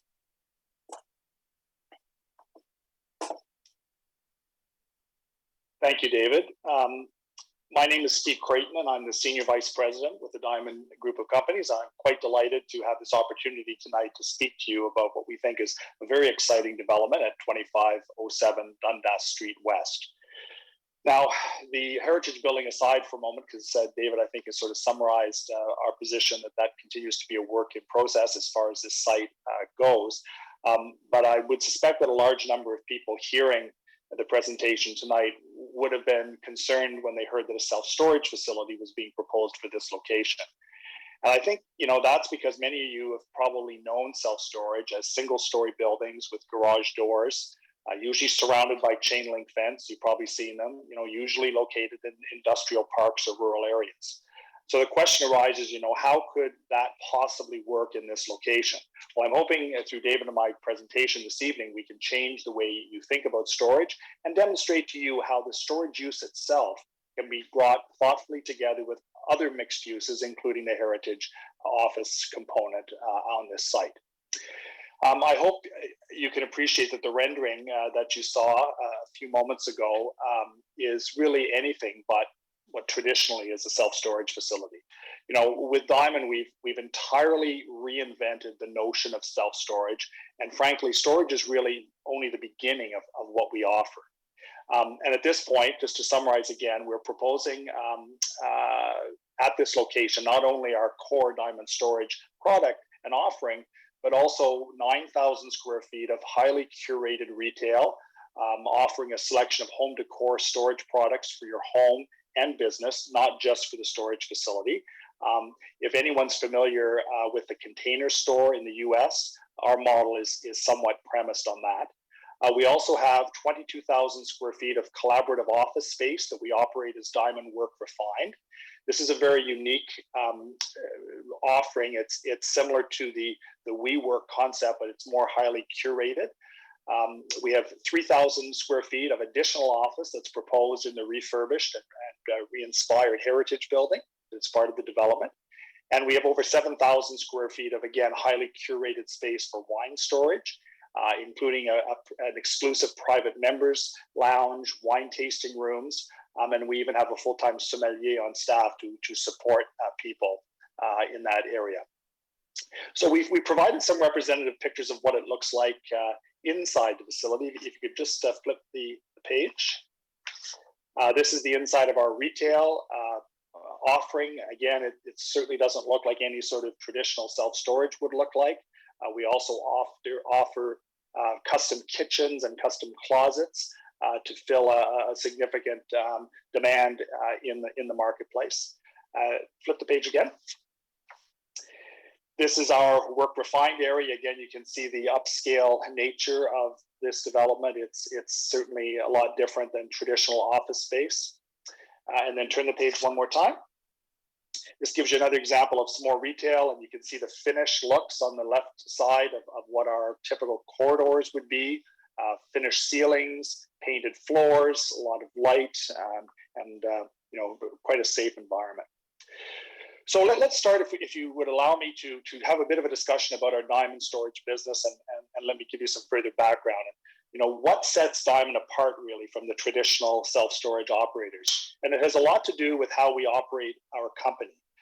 We offer things like attractive architecture that blends into the surrounding community, and we will talk more about how that's going to work with the Heritage Home. We have state-of-the-art security. We have full humidity and climate control. We've free truck and driver at move-in. We have a full logistics system that takes the hassle out of moving and storage with us. Our facilities are very clean and very bright, and we're relentlessly focused on delivering an unparalleled guest experience. And for anyone who has used traditional self-storage, I'm pretty certain that you would not highlight your experience as an exceptional guest experience. And we've really, really changed the whole paradigm around storage. Turn one more page, if you could. This is an example. We've internalized all the loading and unloading in very bright, safe spaces. So none of the activity, none of the congestion occurs outside the facility. It's very quiet and very organized. At the end of the day, diamond storage has really become a very reliable and cost-effective extension of people's homes and businesses. In Ottawa, where we started our reimagined diamond storage business, we now control over 80% of the storage market. And I've never been able to find another example of a business in any industry, in any metropolitan area, anywhere in the Western world that can say that. And in Ottawa, we simply cannot build our facilities fast enough. We recently opened our 10th location in Ottawa, and all 1,400 storage suites, we call them suites, we've adopted a whole hospitality environment where we refer to all of our customers as guests, but all 1,400 storage suites will be fully occupied within 4 months of our launch. And to put this into perspective, a facility of this size in the US, for example, not anywhere close to the service and offerings that we have, could take up to 4 years to fill. We have an ambitious plan for the GTA right now, including Oakville, and we plan to build over 15 million square feet. Because of our commitment to exceed the expectation of our guests, and because we've really turned the whole storage experience into a real business, our diamond storage model has become the Kleenex, really, of the self-storage industry in the city of Ottawa. People don't speak about self-storage in Ottawa. They speak about Diamond, and they've got to check out Diamond. They're going to have to go to Diamond. They're going to have to get Diamond's recommendation. And we have facilities across the city in virtually every community. Our ambitious plan in the GTA will build over 15 million square feet. And, we've been able to create a brand in a brandless industry, and we expect to have that same success in the GTA, including in Oakville. As I mentioned, we also have 22,000 square feet as part of this development of collaborative office workspace. We have a very curated and professional environment that we've created. We launched our first Diamond Work Refined location in Etobicoke on the Queensway, right across from IKEA. And particularly in this COVID time, small businesses in particular are reconsidering their commitment to long-term leases. Diamond Work Refined offers an immediate professional environment for members to operate their businesses, maybe relocate from their homes, and also have access to storage, which is typically critical for their operation of their businesses. It's also important to note that 60% of our guests are residential in nature, but 40% are also businesses. So Diamond storage facilities offer, significantly increased intensification opportunities for both residential and commercial. And with the price of real estate ever increasing, of course, Diamond Centers offer an economic way for residents and businesses to access more space to live and work. And our history in Ottawa, as I mentioned, we consistently have community organizations speaking in favor of our proposed projects. Sir, just to give you a sense of some of the... Sir, could I just ask, are you close to wrapping up? Yes, I am. Thank you. If you just just turn the page, if you could, I have a couple of other examples. If you just keep flipping the pages, 2 or 3, you'll see other examples. Although this will be the first, one in Oakville, I think you'll find that the communities, and we're pretty confident, will embrace this as well. So I want to give you a little bit of background as to who we are, not the traditional operators, a company that's really committed to the community and support. We have a big philanthropic history. We give a lot back to the community, and we're very, very environmentally conscious as well in our design. So I'll pass it back to David that can speak more to the planning issues. Thank you very much for the sales pitch for Diamond, the word for storage. Mr. Mackay? Mr. Mayor, if I can just if we can go to the site plan. The next, we can go, there's just some more renderings here. Just to be clear on the Heritage House, this was the initial location that we had looked at to move the Heritage House. I'll have another slide in a second, closer to the other heritage buildings on site. We did listen to the comments from the Heritage Committee. They want some more breathing room between the house and the proposal. So we are looking at how we can relocate the access, for example, how we can shift the building around to create a better transition from the Heritage Building to the proposed Diamond facility. Just a note, and I think staff might have missed, there is a third accessible parking space. It's right behind the Heritage Building, and there's 2 on the other side. So we are meeting the accessibility requirements. As Steve had mentioned, they are very environmentally friendly with rooftop solar panels on the majority of their buildings, incorporation of other green standards within the building to make it as high class as possible. If we can go to the next, we can go back one, sorry. One of the issues was raised was with regards to the natural heritage system. This property to the north of it is the natural heritage system that is designated. We are not intruding upon that area. There is a low-level quality stream, or basically a ditch that runs along the eastern portion of this property, shared with the adjacent property, and we are looking at upgrading that as on our side of the line to preserve that function. We're not intending to remove that stream property, and our reports do reflect that and are under review by city staff. Just in terms of the Heritage Building, if we can go to the next slide, you can see that there is a slight movement on site to normalize it. It is slightly askew from Dundas Street, and obviously we are looking at upgrading that building completely in terms of new foundations, upgrades to the interior of it, but preserving the heritage quality and character that house has been designated for, and really being able to adaptively reuse it so it doesn't fall into further disrepair as so many other heritage buildings have. And as I said, we are looking at the layout of the site to see how we can better integrate the 2 pieces of that, as well as incorporate some of the other heritage components. We did speak with Ms. Knoll at the heritage meeting. Our client is prepared to incorporate some heritage elements, both in terms of within the building, in terms of presentation materials, but also work with Heritage Committee and Heritage staff to combine the 2 and make the transition as good as possible. So I just wanted to raise those matters and respond to some of the comments that have been raised tonight. Thank you, sir. Thank you very much for your information. Council, do you have any questions for the gentleman?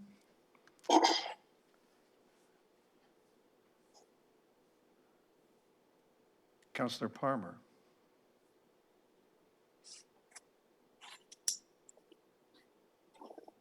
Sorry. Thank you, Worship.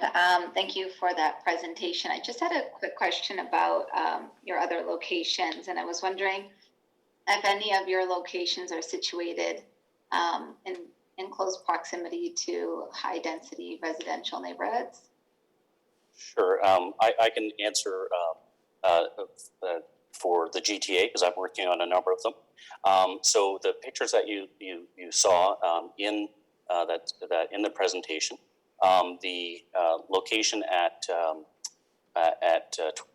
Dundas and Dufferin and Wilson is located just north of Yorkdale Mall. It is located within a major transit station area in the city of Toronto.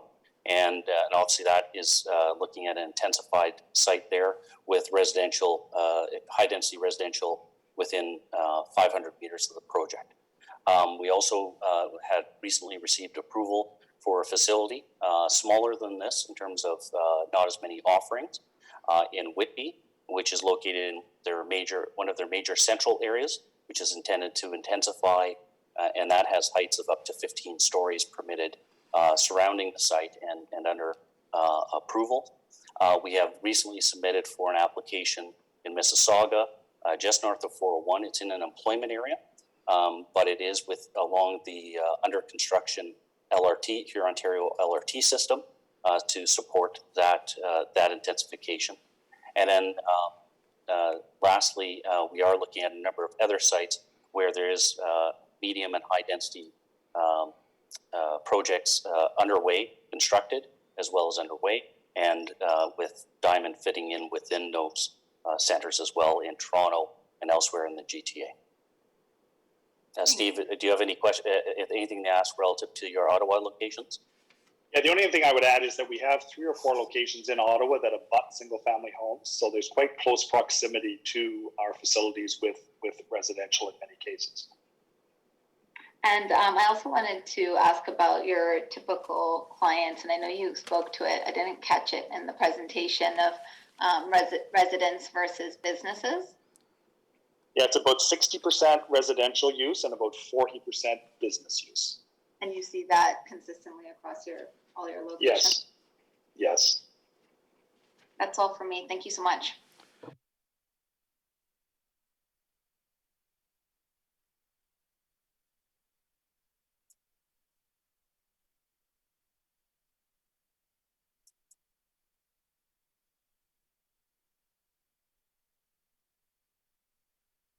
Thank you, Councillor Dudek and Councillor Lischina. Thank you, gentlemen, for your time and your information. Council, it's your turn to ask questions of Kate or add issues to the list for Mr. Charles to catch. All right. Seeing none, Mr. Charles, what have you got for us? Thank you, Mr. Mayor. So in the discussion about the heritage matters, I won't add it to the list, but I will take it as direction that will make sure that the peer review consultant has the Heritage Oakville minutes. There was discussion about the NHS, and I think that was captured fairly well by Kate in the staff report. And what I did here that I will add to the list is to do a more fulsome review of the parking requirements, specifically as it relates to accessible parking spaces. Thank you. Is there a mover for the recommendation? Councillor Palmer, thank you. Any objection? Madam Clerk, there being no objection, that's approved. Thank you, Council. Now we get to Section 7 of the agenda. We have recommendation reports, starting with the draft plan of subdivision and zoning bylaw amendment in Mattamy Joshua Creek Limited Phase 4 at 1429 Dundas Street East. We have a presentation from Lee Musson, the senior planner. And people watching this who wish to comment only need to call 905-815-6095 to be connected to the meeting. You'll be called upon to speak following the registered delegations. And Council, the only registered delegation is a planner on behalf of the applicant if you have questions. Lee, we're all yours. Thank you. Good evening, Mayor Burton, members of council. This evening, you'll find my staff report as item 7.1 on your agenda. Mattamy Joshua Creek Limited Phase 4 has submitted a draft plan of subdivision and a zoning bylaw amendment application to permit the development of 154 residential units and natural heritage system on approximately 7 hectares of land. A statutory public meeting was held with respect to this development in October of last year, and no written submissions or members attended the public meeting. The purpose of tonight's meeting is to provide a review of the application and a recommendation on the proposed draft plan of subdivision and zoning bylaw amendment application. Next slide, please. The property is generally located on the north side of Dundas Street East and west of 9th Line. The legal description of the property is part of Lot 7, Concession 1, north of Dundas Street. The subject lands are currently located between the Bressa and Argo subdivisions and are generally flat and are currently vacant. The subject lands were originally part of a larger Bressa subdivision, which was removed due to the lack of servicing allocation. The proposed development is now subject to the 2020 Regional Allocation Program, and the developer has met the conditions and financial commitments as part of that program. Next slide, please. The current application is outlined in red on your screen. In terms of the surrounding land uses, to the south, east, and north, Bressa subdivision exists. We approved by the LPAT and consists of detached dwellings, townhouse units, the Dundas Urban Core Block, and 2 stormwater management ponds. Planning staff are currently processing a site plan application for a portion of the Dundas Urban Core Block, which is proposed to be developed for 2 12-story mixed-use buildings. West of the subject lands is the Argo Joshua Creek development, draft plan of subdivision, and zoning bylaw amendment, which is currently under review. This application consists of detached dwellings, townhouse units, park, mixed-use blocks, Dundas Urban Core, and the Natural Heritage System. Next slide, please. In terms of the proposal, it relates to the redevelopment again of 7 hectares of land for 154 residential units and the Natural Heritage System. And in terms of the breakdown of the units, the applicant is proposing 118 detached dwellings and 36 rear lane townhouse units. This subdivision will assist in achieving a complete community in this location with the extension of roads and servicing between Bressa, Argo, and the Dun Oak lands. Next slide, please. The North Oakville East and West secondary plans provide a planning framework for the lands north of Dundas Street and south of Highway 407, between 9th Line in the east and Tremaine Road in the west. The North Oakville East secondary plan designates the subject lands as neighborhood area and natural heritage system. The North Oakville master plan is intended to assist in providing guidance and coordination of local roads and the adjacent land uses for the North Oakville planning area. Development applications are reviewed to ensure the general coordination and consistency with the intent of the master plan, and minor modifications are permitted provided the general intent and direction of the master plan is maintained.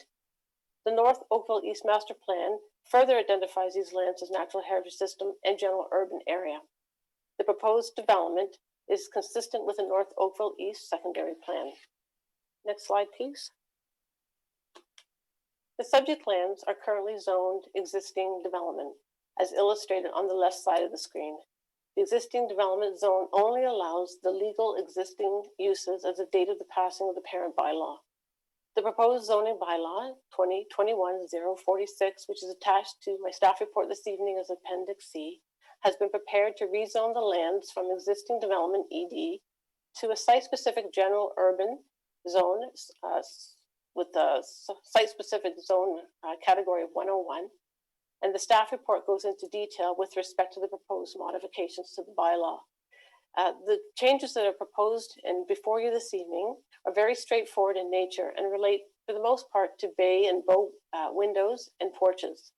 However, one item I did want to bring to council's attention was a request by the applicant to reduce the width of a parking space within a private parking garage and to allow a step to further encroach into the width of the parking space.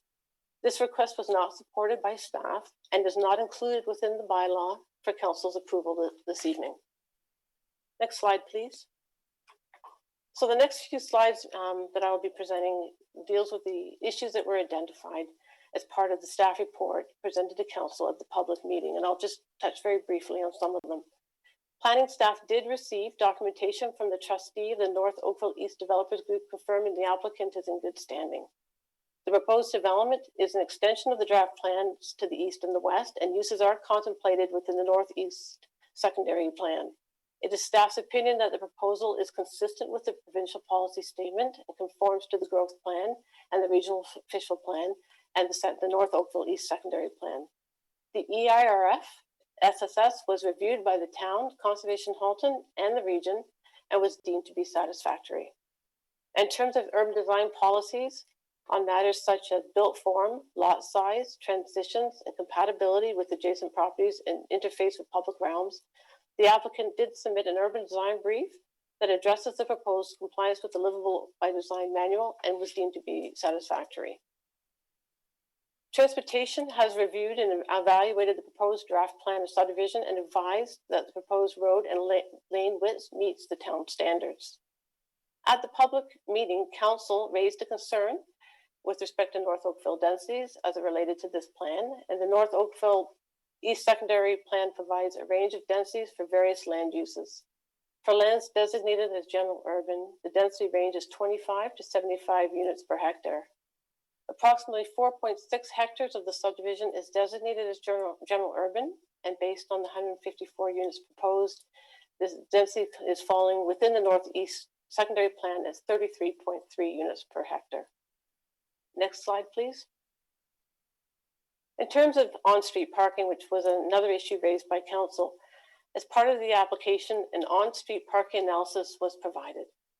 Under the current zoning bylaw, a minimum of 272 parking spaces are required to be provided within garages and driveways.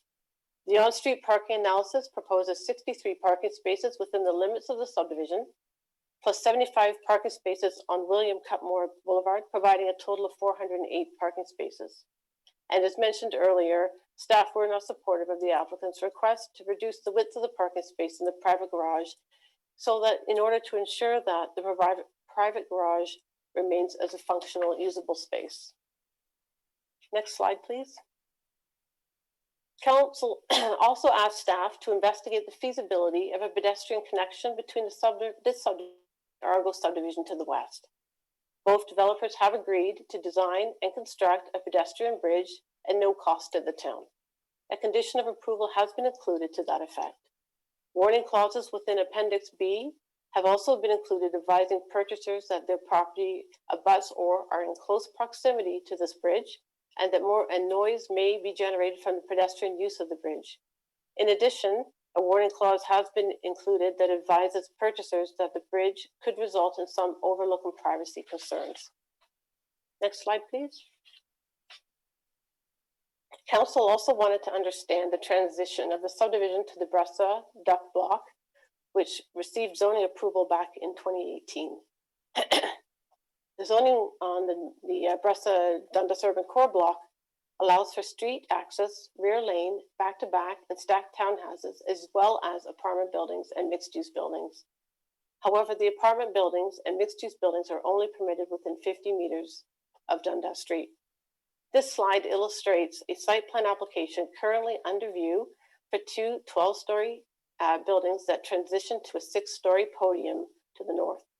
The lands between the private road and the current subdivision are not subject to a site plan application at this time. When a site plan is submitted, staff will review the application in the context of the detached dwellings to the north and will consider an appropriate transition, including stepping. A condition of draft plan approval has been included, requiring a warning clause for the lots abutting the Dundas Urban Core Block, advising that these properties either abut or are in close proximity to the lands that could be developed for future residential, commercial, or mixed-use commercial residential uses up to 12 stories in height. Next slide, please. Staff recommend approval of the draft plan of subdivision subject to the conditions in Appendices A and B, and that zoning bylaw 2021-046 be passed. The proposed subdivision is appropriate and compatible with the adjacent land uses and is in keeping with the intent of the land use policies of the North Oakville East Secondary Plan. Staff is satisfied that the proposed development is consistent with the provincial policy statement and conforms to the growth plan and the Halton Regional Plan. Issues raised by Conservation Halton and the region have been addressed through conditions of approval. As such, staff put forth the following recommendations for Council's consideration And that concludes my presentation. Thank you. Thank you very much, Ms. Musson. Councillor Adams has his electronic hand up. Thank you very much. Councillor Adams, you're recognized. Thank you very much. Assuming the applicant doesn't have anything to add to the presentation or to provide to council with respect to the item, I'm prepared to move the staff recommendation. And I want to thank our staff for their work on the file, and in particular in the work that they did in order to bring forward the pedestrian crossing bridge between the two subdivisions, and working with the applicant on this bridge structure. I think it's going to be a great addition to the community when it does get put into place, and so I appreciate the effort at making that happen. Thank you, Councillor. Council, is there any objection to Councillor Adams' motion? Madam Clerk, I see no objection. The motion carries. Thank you, everybody. We now turn to item 7.2. And we have a presentation from Tricia Collingwood, our senior planner on this file. And this is the recommendation report for 3064 Trafalgar Road Holdings. As before, if you're watching this and you would like to offer comment, you only have to call 905-815-6095 to be connected to the meeting. You'll be called upon to speak following the registered delegations. The only registered delegation at this time is a planner on behalf of the applicant. And with that, Trish, we're ready to give our attention to you so that you can summarize the matter for us and the public.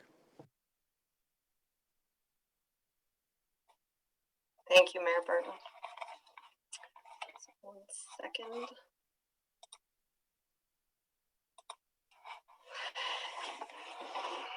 Thank you. Good evening, Mayor Burton and members of council. The purpose of tonight's presentation is to provide an overview of the recommendation report for the zoning bylaw amendment application submitted by 3064 Trafalgar Road Holdings, Inc., which is also known as District.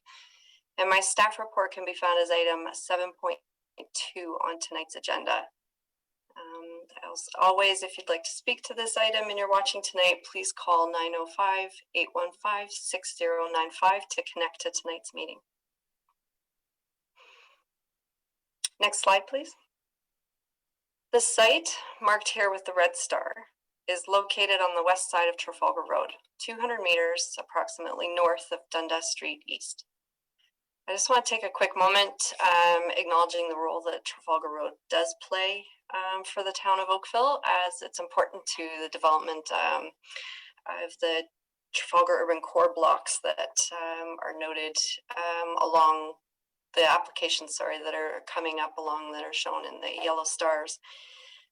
Trafalgar Corridor is designated a major arterial transit corridor, a bus corridor, and a higher order transit corridor, as is Dundas Street East. It functions as a major link to the Uptown Core and Midtown Core areas, as well as the QEW and the 407.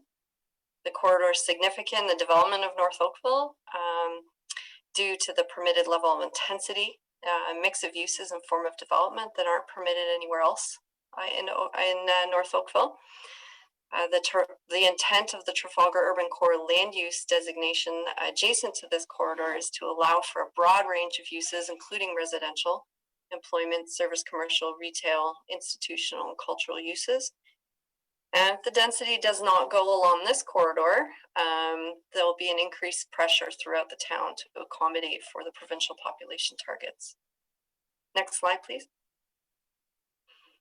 This slide is much the same as the last one. As I said, the yellow stars indicate site plans and development application approvals that are either underway or have been approved in the last year and a half. The two stars that popped up for this slide, they're blue. They indicate, one on the east of Dundas indicates a site plan application that just came in about 2 weeks ago. And the other one that's directly across from the site we're speaking about tonight is expected to be in the next few weeks. And I've also noted the transit, the Uptown Core Transit Terminal. The importance of that as well, I did not put on the slide because it starts to clutter it up. The number of transit facilities that transit stops that we do have that are starting, the existing ones along Dundas and Trafalgar, as well as future ones on Wheat Boom, Threshing, Post Ridge. Next slide, please.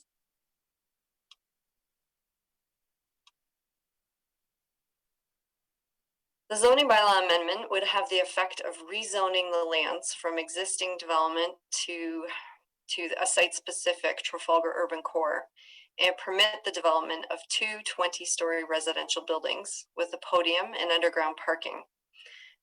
The subject lands are shown here again in the red star. They are eligible for bonusing under the bonusing policies of the North Oakville East Secondary Plan for increased height permissions to a maximum of 30 stories. A Section 37 agreement with the town would be required to increase the maximum height of the two towers that are proposed from 20 stories to the maximum of 30 stories. And this, the potential for two 30-story towers here would potentially accommodate 678 residential units and 738 parking spaces with an underground parking garage. Under the NOS policy 7.648, which states that the highest densities will be focused along Trafalgar Road with a maximum building height being 15 stories. Exceptions to this policy include properties that are within proximity of intersections of major arterials and transit corridors, and as well as avenue and transit corridors with along Trafalgar Road only. In those cases, the maximum permitted height is 20 stories. So the subject lands are located between two such intersections, Trafalgar Road in Dundas and Trafalgar Road in the extension of Wheat Boom, which I'm showing on this slide. The green dashed line is the extension of Wheat Boom that will come with future development applications.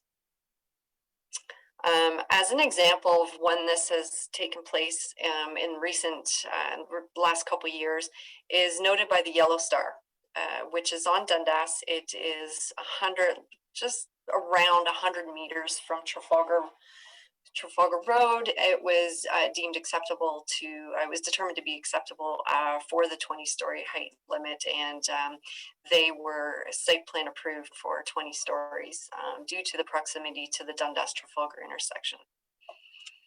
The ability to achieve a significant level of density between Dundas Street East and Wheat Boom along Trafalgar Road is likely difficult in this section. And the reasons for that are the relocated East Morrison Creek, which is the blue line that crosses Trafalgar Road. That is to the north of the site. That creek was relocated from the frontage of Trafalgar Road as it goes down the east of Trafalgar to allow for, where I note, future TUC development. Without relocating that creek, we would not have had a good sized development blocks on the east side of Trafalgar Road. So the creek was realigned and now crosses Trafalgar Road, where I note. Above that is the green ginger, a future green ginger storm pond. Below, also to the west of the site is significant natural heritage system lands. There's fragmented, at this time, there's fragmented ownership to the properties to the south. There's physical constraints with regards to NHS impacting those properties, as well as right-of-way for Trafalgar Road. And the existing gas station at the corner, those two gas stations are a little bit of an impediment at this time for future development along this corridor at that intersection. Next slide, please.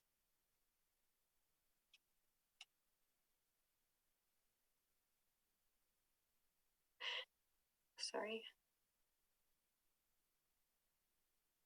The subject application is consistent with the Trafalgar Urban Core land use designation and zone in terms of use, built form, and heights and densities that are considered to be transit supportive. The shaded triangle at the left of the screen is future NHS lands, which will be conveyed to the town. The blue arrow identifies the vehicular access to the property, which is a right in, right out only, as there will be a center median along upon the completion of the widening of Trafalgar Road. This is a regional road. The applicant is proposing the location of the access at the southern end of the property to allow for a shared access opportunity with the properties to the south to reduce conflict along Trafalgar Road and access points, and hopefully facilitate the development of the smaller parcels. The yellow arrows indicate pedestrian access and movement throughout the site. And proposed zoning bylaw that I'm bringing forward tonight introduces a site-specific provision for the subject lands to reflect the proposed configuration of the development, as shown here, as well as it provides for holding provisions that must be satisfied prior to site plan approval or building permit issuance. Next slide, please. This is a view of the proposed development looking southwest along Trafalgar Road towards Dundas Street. You can see 3 of the 4 Cortel towers that are just south of the Trafalgar-Dundas intersection. And the yellow stars, again, they are identifying where future development applications and site plan applications are anticipated in the Trafalgar Urban Core blocks. Next slide, please. Schedule A1, the urban structure of livable Oakville plan, provides the basic structural elements of nodes and corridors where higher intensity forms of growth are to be accommodated. The purpose of the urban structure exercise and adoption into the official plan in part was to promote height increases along the Trafalgar and Dundas Street corridors in conformity with the growth plan and to be consistent with the PPS. Council approved official plan amendment 321, which updated the North Oakville secondary plan Trafalgar urban core land use policies to reflect transit supportive minimum densities and also clarified the provision of bonusing in the urban core areas. In addition, OPA 321 added new definitions to the secondary plan, including complete communities, regional transit priority corridors, and strategic growth areas from the growth plan. The success and impact of those amendments will be most noticeable through development proposals such as the subject application. The subject property is shown with the red star on the fringe of the Trafalgar-Dundas node and contributes to the policy direction to provide for that transit supportive development, which is considered to be compact mixed-use development with higher levels of residential densities to support future frequent transit service. Next slide, please. The following is a pretty heavy list of issues and matters that were identified during the review of the application. As small as the site may be, it definitely turned out to be a very complicated site. This list is expanded upon in my staff report. I'm only going to speak to a couple of these items. However, I would like to note that the items popping up in blue are included as holding provisions within the bylaw to allow for further modifications, detailed design, and agreements to be put into place prior to site plan approval and or any building permits, complete building permits. Just a couple to mention quickly. Servicing allocation. The applicant has secured the majority of the required servicing allocation for the proposal. There's a few units that they did not receive, and they're working with the region right now to top up the remainder of the allocation. I raised this just because when doing so, it could increase the number of units available to them if they get a little bit more allocation. So when the site plan comes in, you could see a slight rise in the number of units that they were originally proposing. However, it still needs to comply with the parking regulations that are set in the bylaw. The floodplain constraints on the access from Trafalgar Road, the lands impacted by the floodplain constraints are located within the future right-of-way lands required by Halton region. So again, this is the regional road. The region is widening Trafalgar Road. As part of widening Trafalgar Road, they are also improving the culvert south of Dundas Street. Once that culvert is improved, it will have the additional capacity required to remove the floodplain lands from the frontage of the site, which isn't really the frontage of the site, it's the region's right of way. So that, the reason this is popping up as a bigger issue and a hold is because should the timing not line up perfectly between region and development, the owner of the lands will be required to provide a alternative means of access, just slightly north of where I was showing early on the earlier slide, that will provide emergency vehicle access and pedestrian residential access to the site that's outside of the floodplain lands completely. The other item, Section 37 agreement, so the eligibility for bonusing will be subject to further discussion since the desired community benefit has not been determined. So they have eligibility for 30 stories through the North Oakville secondary plan. However, during the future site plan application process and the use of 3D modeling, staff will staff will dig deeper into looking at the impacts of increased height and the exchange of community benefit to determine if it is appropriate to go through the Section 37 process. Staff, in light of that, and in light of the unknowns at this time, staff are recommending that a full report be brought back to council at a future date that includes the details of the agreed upon community benefit provisions, what that exchange is exactly, along with the Section 37 agreement prior to its registration on title. Next slide, please. The following is also another heavy list of issues that were raised at the statutory public meeting on November 23rd. I have addressed each matter within my staff report, and again, the blue text denotes holding provision items. I'll just mention a couple here. Affordable housing units have been included as a priority item in the list of bonusing considerations. To be considered in exchange for the increase of height. The owner of the lands has indicated an interest in working with the town to define this opportunity further through the bonusing discussions.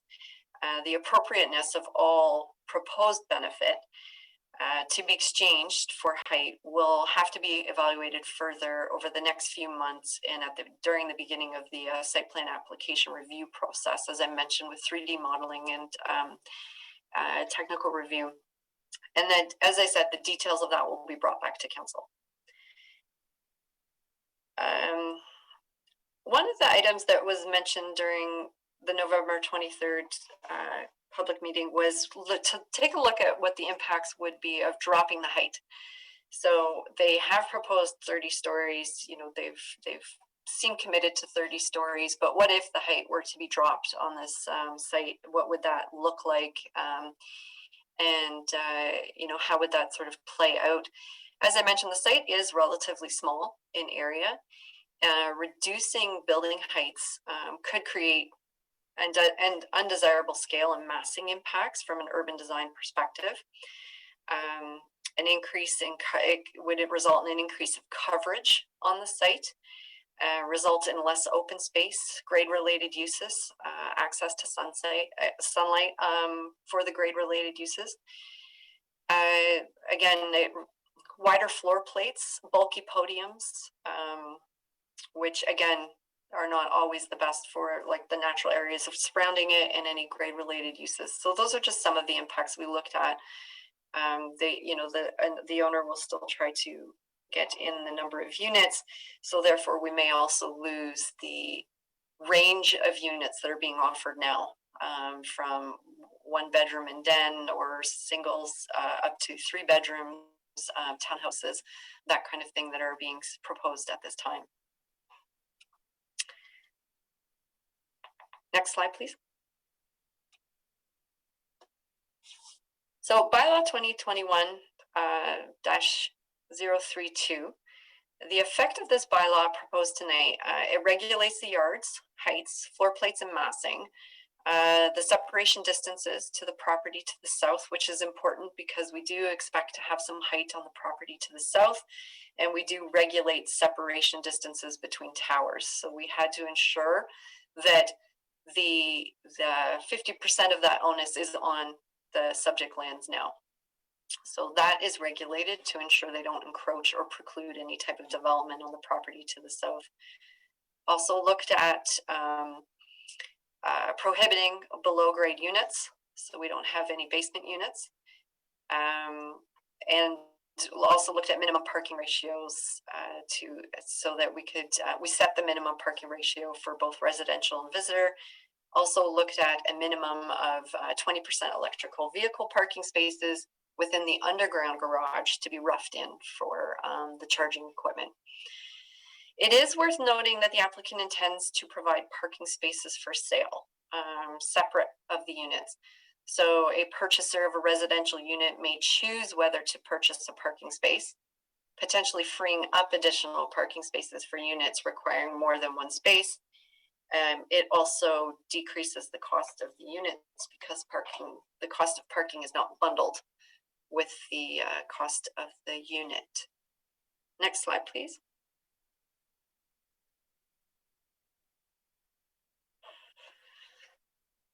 In conclusion, the proposed land use, density, siting of the buildings, height limits, the range of housing units and unit types available, the inclusion of underground parking, the development footprint. One thing the developer has said is they're trying not to increase the development footprint on the site so as to have grade-related options and use. Access to open space in the nearby commercial and retail services and transit is considered an appropriate and compatible built form within the existing surrounding context, as well as the planned future development of the Trafalgar Road corridor. Staff have evaluated the proposed development in the context of the provincial policy statement and the growth plan, the Region of Halton official plan, the North Oakville East Secondary Plan, and in staff's opinion, we support the zoning bylaw amendment as it represents good planning. I put forward the following recommendations as shown on the slide, which are also found on the first page of my staff report. That concludes my presentation. Thank you. Thank you very much, Ms. Musson. Let me just ask you, when you, early in your presentation, might have been heard to say a phrase that I think I heard as population target. Did you perhaps mean population forecast? And if we're talking about targets, were you meaning to refer to intensification targets and density targets? Yes, thank you for correcting me, Your Worship. No problem. All right, I have four electronic hands up, and I've just discovered that we have two different colors on option, which is very nice. I'm going to go to the ward councillor Palmer first. Councillor Palmer. Thank you, Your Worship. Thank you, Tricia, for your presentation and for all of the work that you've done on this application. You answered quite a few of my questions, actually, that I had about the report in your presentation. So I'll just ask the remaining ones. Thank you for speaking to Trafalgar Urban Core in your opening. I think those remarks are important. And also for discussing how the applicant is eligible from 15 to 20 to 30 stories. The report, and if you could just clarify this for the benefit of the public, the report states that it will come back to council. This matter will come back to council once bonusing eligibility is assessed. So can you confirm if we're approving 20 stories this evening or the eligibility to 30 stories this evening? You, Mr. Mayor, you are approving both, let's say. So maximum building height of 20 stories will be as of right on the site with the approval of this bylaw. The eligibility to go up to 30 stories is included in the bylaw so that they don't have to come back and ask for it again. They wouldn't have to go through a zoning exercise again to have it included in this development block. So the bonusing is not as of right the eligibility is carried forward. Thank you for that. In regards to the traffic study, can you elaborate on how residents will access the building if they're traveling westbound on Dundas?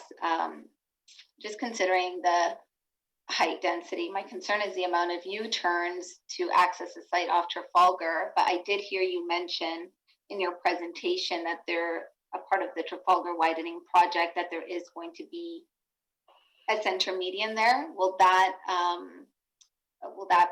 stop residents from being able to make a U-turn? Through you, Mr. Mayor, I don't have the specifics on the extent of the median, but the median is carried up quite a ways up of Trafalgar due to, if you're traveling south on Trafalgar, there'll be quite an extensive southbound left turn lane onto Dundas. So the median will have to capture the length of that turn lane. I'm not sure if it would come up this far, and I can go through and send you the detailed design through the region for what that looks like. It does cross the site.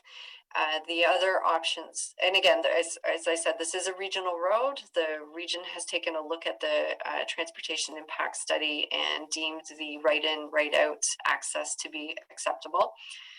Through various versions of the uptown transportation work that I've been involved with over the last 10 or so years, we have looked at ring road possibilities that includes Oak Park Boulevard through uptown. It carries on through and comes up Post Ridge through the Minto subdivision up to Wheat Boom, and then the Wheat Boom extension eventually will come back around so that we have a ring road system. That's ring road system is to allow for the function of different turning movements through this area. To remove vehicles from the Dundas Trafalgar intersection, which is at capacity and during peak periods, but also to provide residents options to enter sites that may have restricted access. Thank you. My next question is about, and you touched on it briefly in your presentation, and it was just to confirm the parking ratios. I read somewhere in the report that there is 10 above ground parking spaces, of which 7 are for EV, for electric vehicles, and it didn't seem sufficient. So can you just please clarify the visitor parking above and underground and how that may change going forward?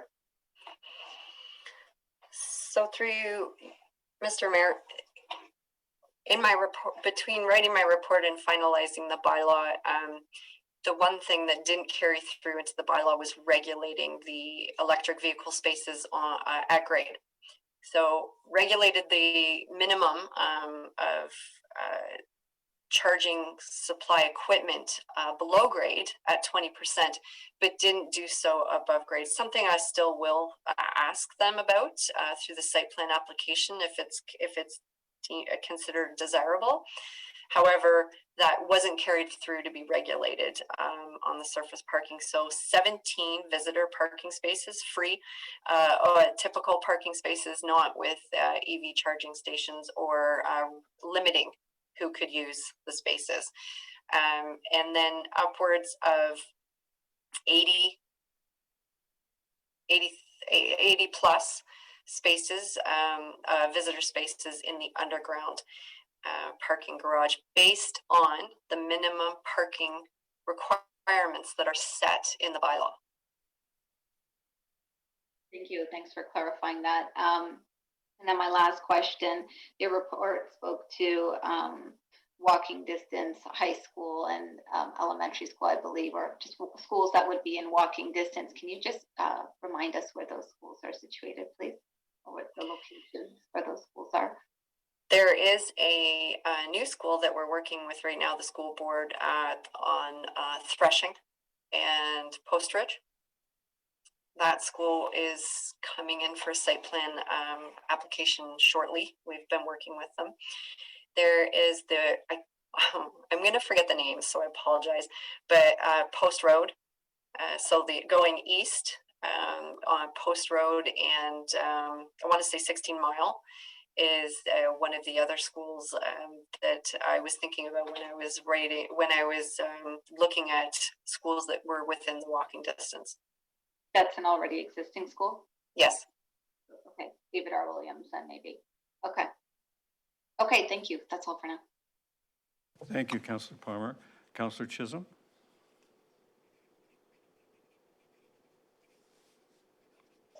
Thank you, Worship. My question is basically on the Trafalgar Road reconstruction. It appears that staff have real concerns with the reconstruction of Trafalgar Road, based on our goals and our vision with respect to the corridor. Tricia, could you give us further explanation where that's going? What I'm reading is about hydro lines being buried or not buried, and there's a cost incurred. So can you bring me up to speed on that, please? Thank you. So the Trafalgar Road EA was reinitiated about, I want to say 2008, 2010.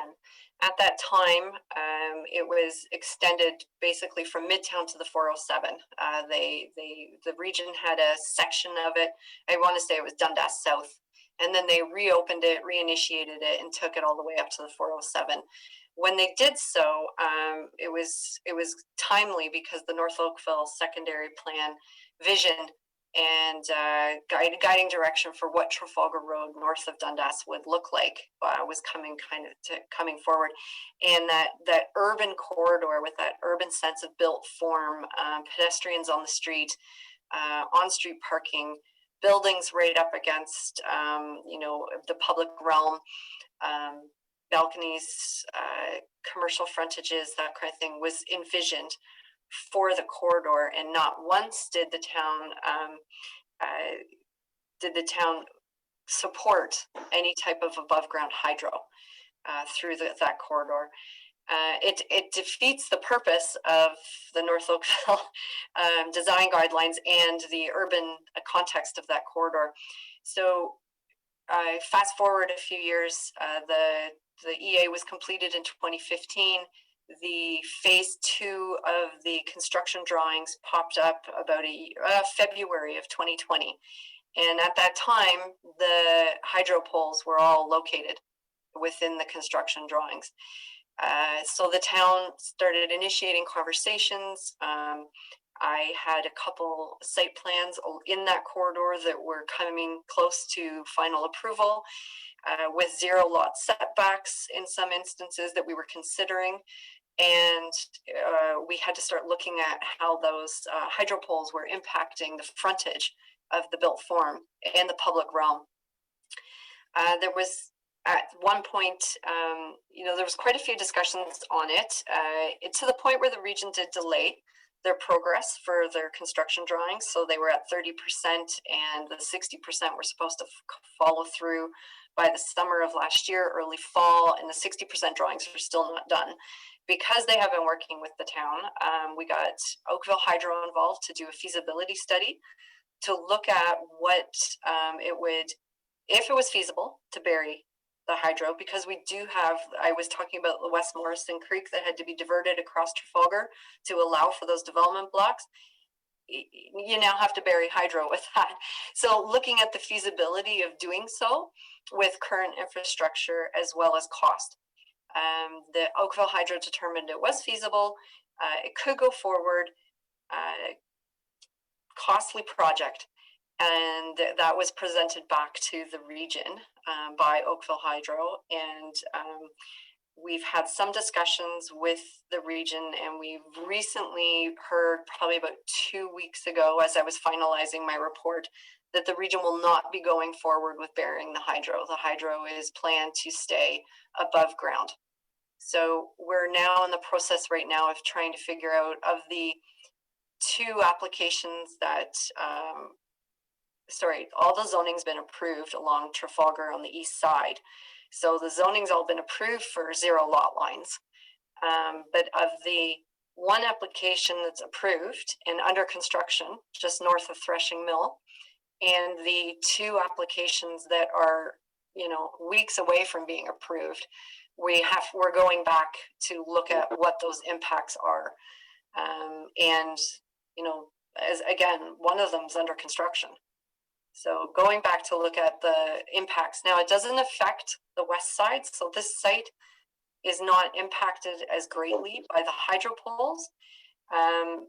But the east side, we wanted to bring the attention because it is a hot issue right now. We wanted to bring the attention back to council that it is a concern. As I am up here spouting off about the urban corridor and the densities that we really want to achieve, we also now are looking at how we're going to coordinate with a suburban corridor look from the region. You have a challenge ahead of you. Thank you. Thank you, Councillor Chisholm, for bringing the spotlight on that. I marvel that the region could, I mean, is there no way a regional council could get involved and to help the region make a better decision there? I'll leave that for offline. How's that? Next speaker, Councillor Sandu. Thank you, Your Worship. I just have one quick question. I think Councillor Palmer asked my question about the ring road. But it was around the purchase of parking, specifically indicated by the applicant. So I think what my concern is that in North Oakville, the on-street parking is used quite relatively and used quite regularly as well. So I'm concerned that if we're forcing people that are already looking for affordable housing into a situation where they're not able to pay for a parking spot, that they will then overtly use on-street parking. And it's kind of going to defeat the purpose. Has staff turned their mind to that? Through you, Mr. Mayor, are we speaking about just this site or any site in North Oakville? Because I have two different answers. I'd like to speak about this one first, Ms. Collingwood. I think that's a beneficial point, but I think that this one is what's relevant today. Okay, perfect. Thank you. This site, there's no, again, the region has said no to on-street parking. This site is in a location where on-street parking wouldn't be as accessible to it because it doesn't have multiple entrances or means of access to it. So the parking on site is going to, in my mind, the parking on site is the parking that they're dealing with. Because if not, they're traveling north and parking potentially on the extension of Wheat Boom Drive. And at this point, because it's a transit corridor, or a transit avenue, I'm not sure that it would accommodate parking along Wheat Boom Drive. So the other point you made, forcing purchasers beware. Purchasers will come forward, and the reason the district is proposing this is their marketing groups, their focus groups are telling them that not everybody that will buy a unit here will be coming with the car. So it will be throughout our site plan agreement, our condo declaration agreements, anything we put forward, we as the town will make sure that there's warnings galore. That this is the type of product that's being put forward. It's a unit without a parking space until you decide to purchase one. And then on top of it, it would be up to the purchaser to make sure they're doing their due diligence with regards to their purchase of the unit. I appreciate that, and I understand that staff has turned their mind to this, and I realize that many people are making the largest purchase of their entire lives without either legal consult or without looking into the surrounding areas they need to. My concern would just be, as I think it has been for quite some time, and I'm sure that staff understands this as well, is that we could potentially be putting ourselves in a situation where people are willing to walk that extra bit so that they can get that free parking. I want to be fair to not only the applicant, but also to our residents and future residents, understanding that we are in a time where we need to be able to provide affordable housing in Oakville. Oakville's housing market has exploded over the last few months and years, and it's only getting worse. And for us to offer or dangle something like this, like a carrot at the end of a stick, and say, you know what, actually you can have this affordable space, but you're not going to get parking with it, they might say, I don't care, I'll just walk. Because at least now I get an ability to live and work in Oakville. So I just think that we should be careful about that. That's something that we should continue to look back on, because I don't think that that's going to be a solution that's going to work for Oakville. Oakville works differently in the real estate market than other places. And I think that's really important to keep in mind. Through you, Mr. Mayor, one thing I should add is that we didn't go along with lowering the parking rate below 1 per unit. And we stayed consistent with our parking ratios that we are using along Trafalgar and within the uptown core for that reason. So yes, the units will be for sale. However, we made sure that there isn't a shortage of units for this type of building. That makes sense. Thank you very much, Mrs. Scotland. I appreciate it. Thank you, Mayor Burton. Thank you, Councillor Sanju. Councillor Knoll and then Councillor Elgar. Thanks. Most of my questions were asked, but I just have a couple of points of clarification on them. On the ring road, which Councillor Parma asked about, that was my primary question. What's the timing potentially of that ring road? Because I'm very concerned about access to the site. And I think the ring road is going to be a key component to ensuring full access to the site. There's already problems with U-turns at that intersection, even without residential construction there, just from the gas station. So what are we looking at in terms of seeing that in the future in the crystal ball of development in that area? Through you, Mr. Mayor, I would say the ring road is 3/4 in. Okay. It's the extension of Wheat Boom to the west that is still required through the Green Ginger lands. And I believe that's where Wheat Boom becomes 16 Mile. Right. And joins up to 16 Mile at Post Road. The rest of the ring road is in. Is it Ernest? Is it Ernest Appleby? Yes. Okay. Yes, I believe you're correct. Yes. Yeah. Okay. Six line, Councillor Knoll. Sorry for the interruption. It's 6 line. Oh, okay. Now I've got to draw it for myself, but I thought it was Ernest Appleby or Post that comes down. 6 line would be awfully far for a ring road. Yeah, I think I'm pretty sure it's Post Road and Ernest Appleby. I'll take another look and send that out to you. But Yeah, those are the last couple pieces that will come through the Green Ginger subdivision, phase 2. So would it be reasonable to suggest that ring road continue or completion would coincide with the potential occupation of this building, or is that unreasonable? Through you, Mr. Mayor. Yes, the applicant is projecting like 2024, 2025 for first openings. So I would agree, based on First Gulf and Green Ginger along Trafalgar Road there, that we could potentially see something in the next 5 years. Okay, that's great. Second thing is, I noticed the comments, and of course, this is becoming more obviously of concern in the last 6 or 7 years, and that was the comment with respect to flight paths over the building. What are we doing in terms of warning prospective buyers about the fact that they are, in fact, on the downwind leg for Lester Pearson Airport? Is there something in the wording? Is there some sort of warning clauses that are being placed in documentation? Are there signs going up in trailers or in model suites? How are we managing that? Through you, Mr. Mayor. This was an interesting one to look into. I had never done it. I'd never gone into the Pearson Airport and tried to find flight path information. Welcome to my world. Yeah, from what I understand from my research, we are south. This site is south of the flight path where there is notification signage, purchaser warnings. So there wasn't anything that popped up, and that when I discussed with other staff, that has come our way yet to start to be included as warning clauses. So I did not find anything that would indicate that we're there yet from my research.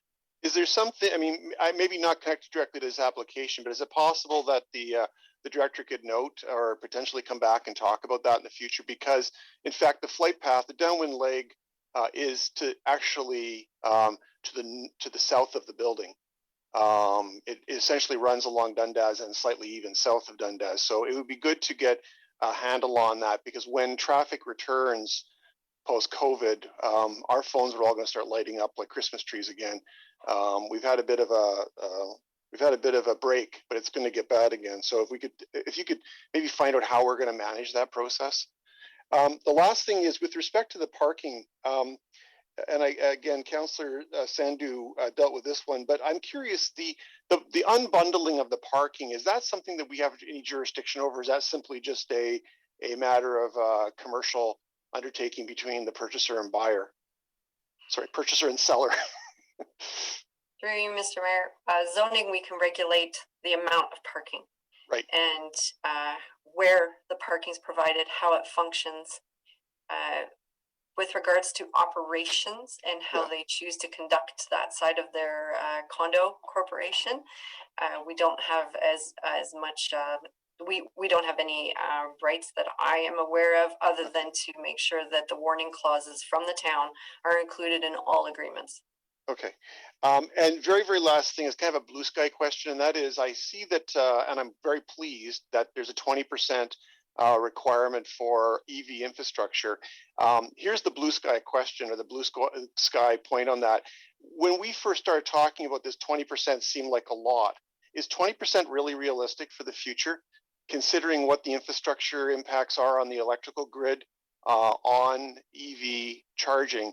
Is 20%, again, it's probably too late for this building, but maybe this is something we have to look at again with the rapid acceptance of EV vehicles, probably faster than anybody anticipated at this point. And with Oakville about to become the epicenter of EV manufacturing in Canada, is that something we need to look at as to determine, is 20% enough? Because if you get to a point where 50% of the building wants to have EV, it wouldn't just be a matter of installing plugs. Now you have an issue around actually having enough kilowatts coming into the building, and that becomes a bigger issue. So maybe that's for a longer term analysis, but it's just, I think, something to put on the radar for probably the next couple of years anyway. You make an argument in favor of having the hydro lines overhead because they're cheaper to fix. Well, they can still go underground, but I maybe put more of them in. I hear you. Councillor Elgar. Thank you. Through you, Mayor Burton. Tricia, I noticed on slide 8, you had highlighted in blue the natural heritage system. But you noticed you didn't mention it when you were talking to the items in blue on the list. What is the concern still with the NHS? Through you, Mr. Mayor, the NHS lands are to be conveyed to the town through a holding provision. So I've noted that is still outstanding, not because they haven't wanted to do it, just because we're here at a recommendation now, and through the holding provision, we have regulated that we'll receive those lands, and then they have been staked. They have been sort of like, we know what we're getting. We know the size. The block has been defined. The art plan is prepared. It's just noting that the process still needs to happen. I thank you for that. I note that recommendation number 3, they talk about an easement for a construction of a low impact development feature. What is the low impact development feature that we're putting in the NHS? Through you, Mr. Mayor. So I don't have the specifics, and I'm sorry I don't. I reached out to our staff person who was is on vacation this week. I understand. So from the groundwater and the depth of the parking garage requires a clean water pipe, and we do this through certain subdivisions in North Oakville. We have a clean water pipe that allows the groundwater to filter out, so that it's not getting into the garage. Through low impact development, and I will get it wrong, so I will have to get back to you on exactly what type of low impact development we're looking at. But that design into the NHS to allow for that clean water pipe to be to drain to the NHS is something that our development engineering group and Conservation Halton are looking to have designed with the applicant. Okay, thank you for that. Now, I know you've already talked about schools, but my question is, do we know where the high school is going to go yet? Because I look at this development, this little package you've got tonight, that's going to be about 2,000 people. When you lay like 678 units and around 3 people per unit, 2 to 3, you're talking up to 2,000 people. Do we know if how soon the high schools are going to be built in that area? Through you, Mr. Mayor, I had the location in my head a couple days ago, and it's like escaping me right at the moment. I'm not sure if Gabe Charles is on, that he could answer that question. Okay. Through you, Mr. Mayor, we're continuing to have those discussions with the school board in terms of potential locations for the public board school. The French school, sorry, the French. For the separate school board, the high school is still several years away. So there'll be warning clauses and people, you will be bussed out of your location. Got it. Thank you. Thanks very much. Thank you, Councillor. Councillor Chisholm, do you have your electronic hand up on purpose, or is it accidental? Well, then you have the floor. My apologies, Your Worship. Just to follow up on the concern with the reconstruction of Trafalgar Road. I really have a concern with this, and your point was taken when I was listening to the staff. Is this something of an issue that we should be moving to the regional council rather than staff to staff, or do we wait from staff to staff discussions and see where this goes? Because reading this has major impact, knowing full well that developments have already been applied or in progress and with respect to the expectation of an urban corridor.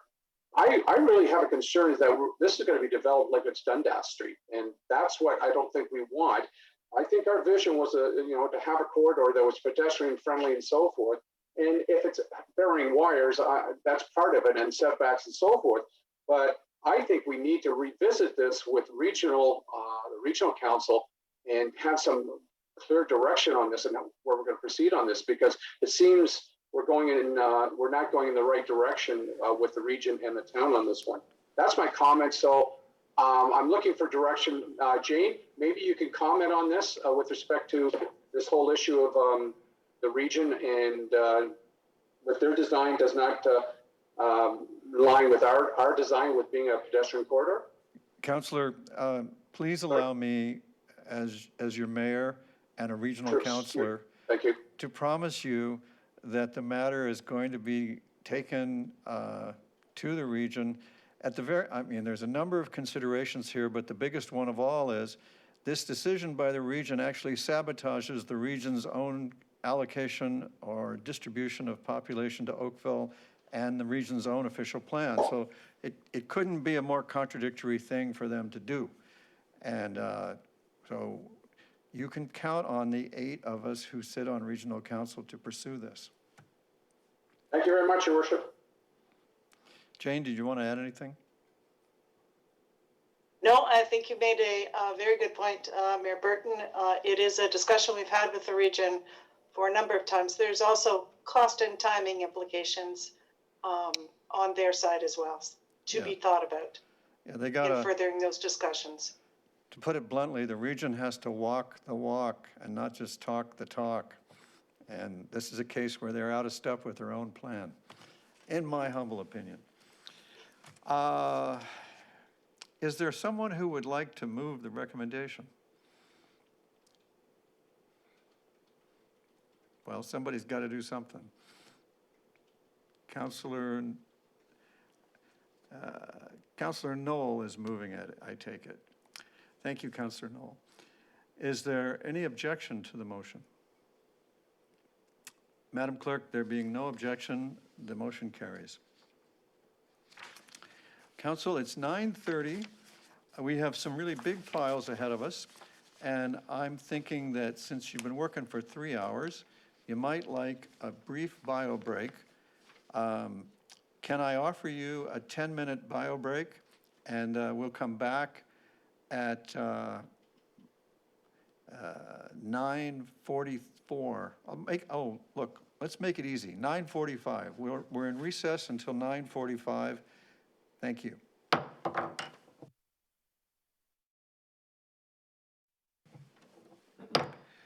All right, thank you.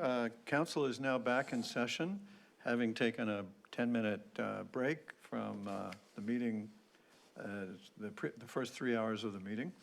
And we now come to item 7.3 on tonight's agenda, the update report on the official plan amendment and zoning bylaw amendments for Amico Properties at 152 Wilson Street.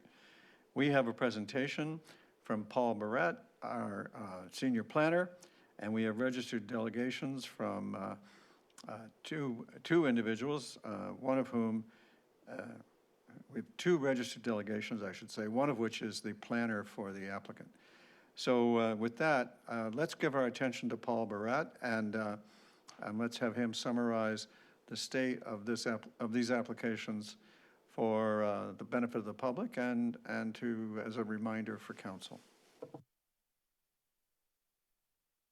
Thank you, Your Worship and members of council. This presentation will provide a brief overview of the staff report regarding the official plan amendment and zoning bylaw amendment application at 152 Wilson Street, which is item 7.3 on tonight's agenda. Next slide, please. The subject lands are located in Kerr Village, north of Rebecca Street, between Kerr Street and Wilson Street. Next slide, please. As you may recall, in September of last year, this application was presented to council as part of the statutory public meeting. The proposal was, and remains, a 6-story retirement home with 230 units. At that time, feedback was received from the public, and council directed staff to include an analysis of certain matters as part of a future recommendation report. The report before council this evening is not a recommendation report. It is an update report to apprise council of the current status of this development application. Since the statutory public meeting, staff provided the applicant with a consolidated set of comments and engaged in a number of meetings and correspondence with the applicant regarding the same. In January of this year, the applicant submitted updated reports and revisions to the original development application to address staff comments and council and public feedback received at the statutory public meeting. Next slide, please. In terms of updates to the design of the building since the statutory public meeting, I would like to draw your attention to the top right-hand corner image. And with respect to that image, there have been revisions made to the ground floor amenity area along Kerr Street to incorporate a bistro, which may also provide public service to patrons as part of an outdoor patio. And this is along approximately 65% of the Kerr Street frontage. There have also been revisions to the Kerr Street elevation to incorporate 3-story articulation along the facade with the addition of a new step back to the main building. And lastly, with respect to the Kerr Street frontage, the Kerr Street elevation has been updated to incorporate an undulating main wall to give the appearance of smaller storefronts.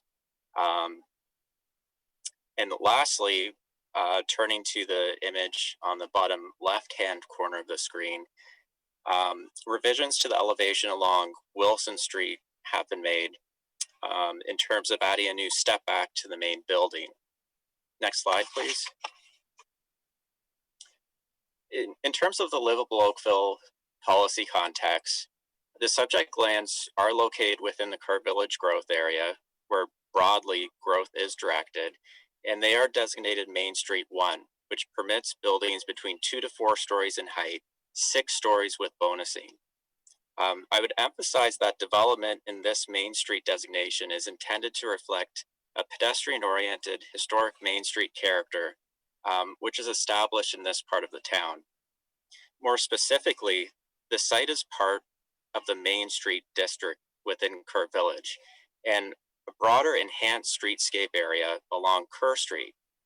This requires commercial, community, cultural, and limited office uses on the ground floor, which helps foster an active Main Street environment. The applicant is proposing to remove this requirement on a site-specific basis and address this through the updated design treatment that I previously reviewed. Next slide, please. In terms In terms of resolution of issues and focusing on the Kerr Street frontage for a moment, while the applicant has made effort to improve the design of the building and land use along Kerr Street, staff are of the view that the design as currently proposed would not meet the policy intent of the Livable Oakville plan. For context, the Main Street district along Kerr Street is a good example of a successful Main Street within the town and is a defining feature of this growth area. The commercial shops, services, and restaurants found along this Main Street serve the needs of the local residents, employees, and visitors alike. They also contribute to the town's vibrant and walkable neighborhoods, provide employment opportunities, contribute to transit-supportive land use patterns, promote active transportation, and play a key role in fostering this vitality through an active Main Street environment. The staff report drew out specific differences between the applicant and staff's view of the surrounding context. This was simply to illustrate the difference in the starting point between the applicant's approach and the Livable Oakville design approach. To summarize, the applicant was of the view that implementation of the fire hall use across the street has changed the character of the Kerr and Rebecca Street intersection, and that due to conflicts that arise between commercial at-grade uses with the fire hall, an alternative policy approach should be used on a site-specific basis for this development. In staff's view, the fire station was approved before the Kerr Village growth area policies were adopted, and no evidence has been provided through the development application that supports the argument that ground floor commercial along Kerr Street on this site would be unfeasible and thereby necessitate an alternative policy approach. As outlined in more detail in the staff report, the policy intent with respect to the Kerr Street frontage is expressly more than simply a facade that looks like a main street with a retirement home use behind it.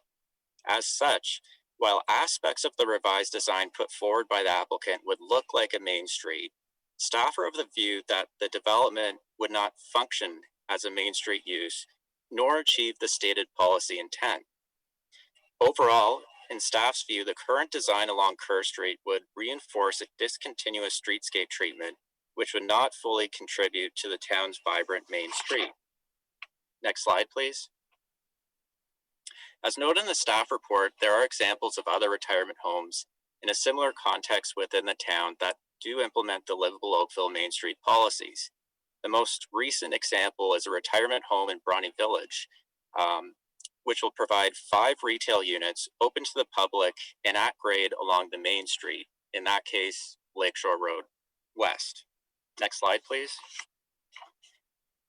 In terms of other issues that were identified in the staff report, for transportation and mobility, there has been progress made on that front. Staff are satisfied that the public road infrastructure can adequately accommodate the proposed development.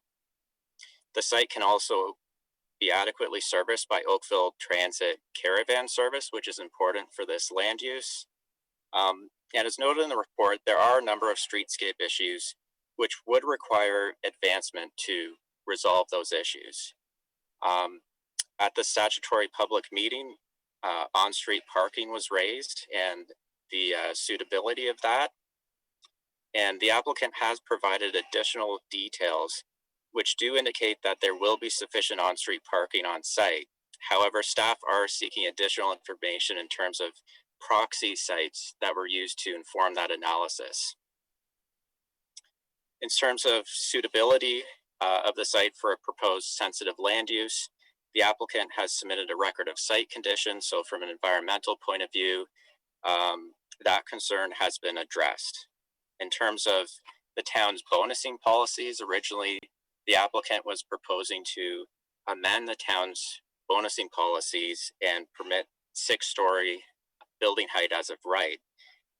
Since then, this issue has been resolved, and it's staff's understanding that the applicant has committed to satisfying the community benefit policies of Livable Oakville. In terms of other comments, there were a few outstanding comments that staff did not receive before finalizing the report. However, those matters will be addressed fully in the future recommendation report. Next slide, please. So in terms of public comments, as noted in the staff report, 11 formal written comments have been submitted, and those were appended to the staff report. And there were 3 oral comments made at the statutory public meeting last year, in addition to feedback at the initial public information meeting. So these comments are summarized in this slide and also in the staff report, and they will be covered in detail as part of a future recommendation report.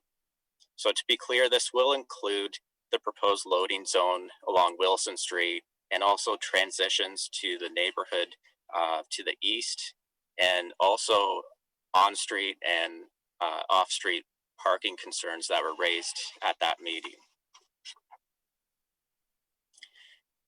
Next slide, please. In conclusion, Your Worship, staff put forth the following recommendation as shown for Council's consideration. Thank you. Thank you, Mr. Verrett. Council, I'll propose that we do listen to the delegations, but let me go to Councillor Duddick first. I see both the real hand and the electronic hand. Okay, I was just going to say in due deference, I'll stand down until after the delegations, Your Worship. All righty. Councillor Chisholm, I see you've got hands up too. I'll do the same, Your Worship. Okie dokie. Madam Clerk, would you call the delegations? Our first delegation is Gavin and Laura Virgo. Welcome to the Virgos. We look forward to your information.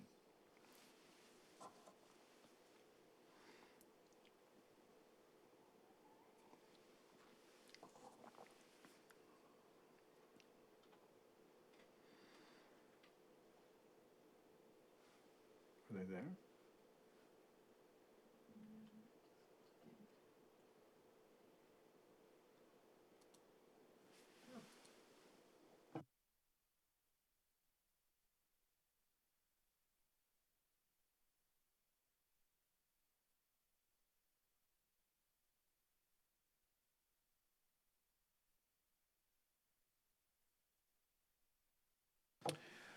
All right. Council, the only delegation we have on the electronic system is Melinda McCrory from MHBC Planning for the applicant. Ms. McCrory, welcome to the meeting. Council looks forward to your information.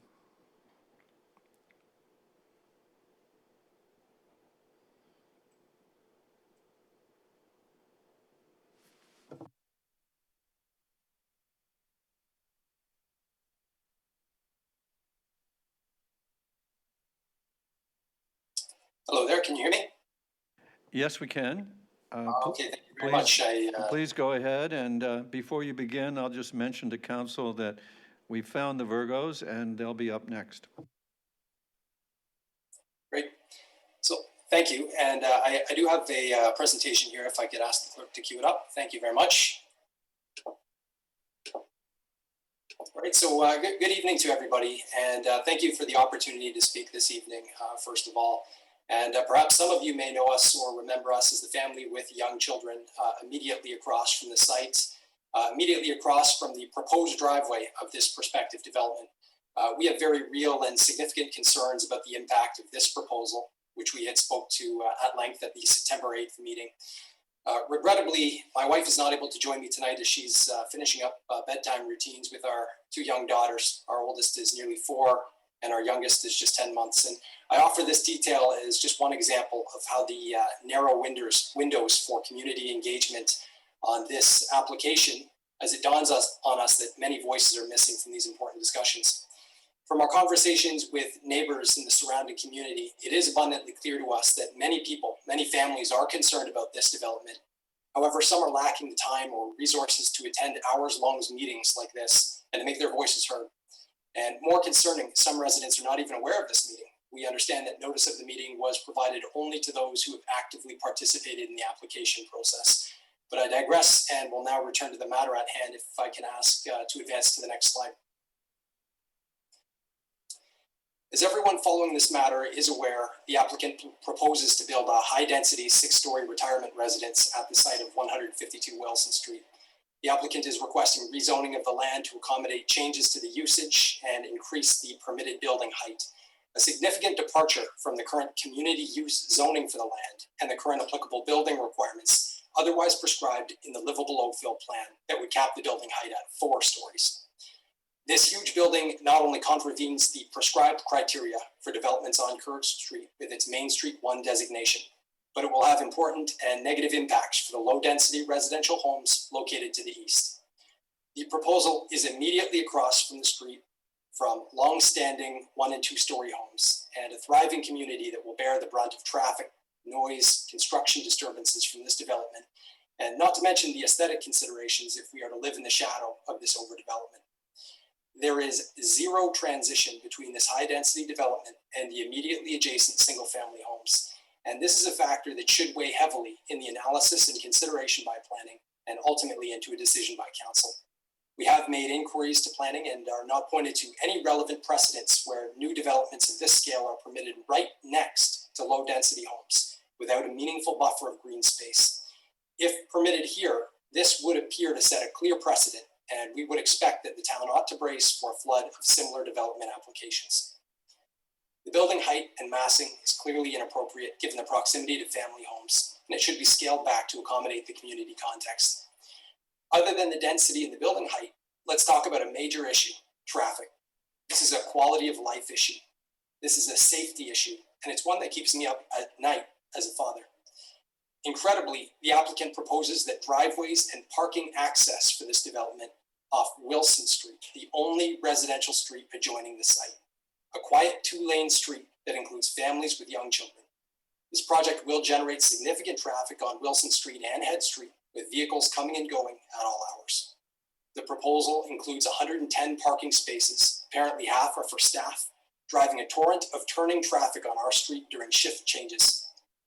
They ask for the next slide, please. Major impacts will be felt on Wilson Street, Head Street, and Chisholm Street. Common sense tells us that the eastbound drivers exiting the site will find a convenient shortcut zipping east on Head Street, south on Chisholm Street to access the signalized intersection at Chisholm and Rebecca Streets. We raised the same point in September, and to our disappointment, this topic remains unexplored and unaddressed. The community east of the site is highly integrated with Kerr Village, including Kerr Street and Westwood Park. The park is a major throughway for pedestrian and bicycle traffic. And like many families in this area, we push strollers or pull wagons across Wilson Street every day to venture to Kerr Street, Westwood Park, engaging in our community with young kids in tow. If this proposal is allowed to proceed in its current form, we're putting our lives on the line when we venture out into the community, and it's not fair and it's not acceptable. Some parties may contend that the existing site, home to the dog guide school, has driveways on Wilson Street today. And that's true, but the existing use is vastly smaller and it generates a fractional amount of the traffic. There are 32 single-family homes 2 blocks to the east and to the northeast of the development site. And that's not counting more homes on the next east blocks, all of which will be impacted by this project. There is at least a dozen families in this vicinity and the potential for more as urban dwellers are drawn to a livable Oakville. By comparison, the proposal features 230 units. That is residents, visitors, and staff coming and going, driving, and unleashing traffic in our quiet neighborhood. Please advance to the next slide. Admittedly, we were disappointed to see that the planning update report this evening is primarily focused on the site's integration with Kerr Street and the related requirements and visions for the Kerr Street growth area. The update report is largely silent on the impact to residents to the east. Of course, integration with Kerr Street is of vital importance, and we're pleased to see thoughtful assessments and conclusions from planning on that topic. For what it's worth, specifically, we are in agreement with planning objections to the notion that Fire Station number 3 has somehow changed the character of the intersection at Rebecca and Kerr and somehow precludes more thoughtful usage in commercial development. On behalf of our young family, I can tell you that we routinely traverse this intersection en route to the community center and the park. The fire station and its trucks, always visible through the windows, are a source of excitement for young kids. The applicant suggests that the fire station has somehow rendered this intersection a sort of write-off and would seemingly like to appropriate the streetscape for its private use, and on the other hand, purports that the project offers community benefits. We absolutely disagree with the applicant and are firmly aligned with planning in this regard. But still, the absence of any discussion on transition and community impact for residents east of the building site is conspicuously absent from the update report. I did connect with the planning department today, thank you, Paul, after reading the update report made available over the weekend, and I'm assured that the impact of the adjacent community, including transition, will be reviewed and discussed in a future report. We've just heard the same again, but I must acknowledge that it does come across as an afterthought, given that it's absent in this evening's report. While we have confidence that planning and council will consider this, we implore council to make it a priority. Frankly, the absence of any meaningful discussion on this topic, our concerns and mitigation measures are very alarming for our family and others in this community.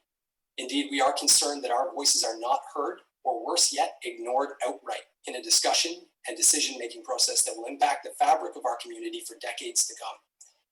Obviously, we have extensive concerns and outstanding questions on this project, and we're prepared to discuss, frankly, with anyone who will listen. Yet today, the community engagement has been lackluster. We are arguably among the most impacted residents regarding this proposed development, and yet nobody has sought to engage us or respond to our concerns in any meaningful way. The applicant has not reached out to us. Is this the kind of development we want to permit? One designed with a disregard for prescribed rules for development and a seemingly callous insensitivity to community impact on local residents?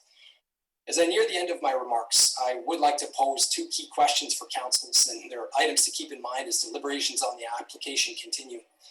Firstly, is this council prepared to set an important precedent by greenlighting high-density developments right next to single-family homes with zero transition? And secondly, is this council prepared to marginalize the interests and concerns of nearby residents and families? These are loaded questions, to be sure. However, I'll be very transparent. We feel that our voices are not heard, and we cannot help but feel that our family and our community are collateral damage to this application. We have real concerns about the project. At this time, none of the concerns are explored or addressed to our community's satisfaction. It is our sincere hope that planning and council will thoroughly explore these matters and ensure that interests of the nearby residents are protected. Part of this means ensuring that rules of engagement, including livable Oakville, are respected. The livable Oakville plan was thoughtfully developed as a vision for the town, including a vision for Kerr Street. Guidance on land use and building heights are an integral part of this. The vision has guided residents and families, homebuyers, in their decision to invest and plant roots here. Amica and Spruce Partners are asking for undeserved special treatment and would like exemption from these rules. And for what? Their for-profit commercial interests. It's an affront to our community and to our town. And while certain rules may warrant exemption or recasting from time to time, it shouldn't be taken lightly. And this should certainly not be taken without consultation or due consideration toward the impacted residents. Thank you. Thank you, Mr. Virgo, for your comments and your information. Council, do you have questions for the gentleman?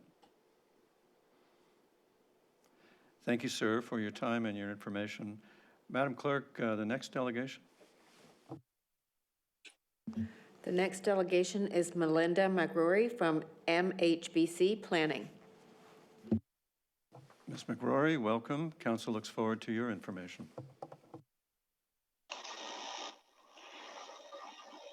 Good evening, Your Worship and members of Council. My name is Melinda McCrory, Associate and Registered Professional Planner at MHBC Planning. On behalf of our clients, Spruce Partners and Amico Properties, we'll provide a brief presentation on the applications for 152 Wilson Street for official plan amendment and zoning bylaw amendment.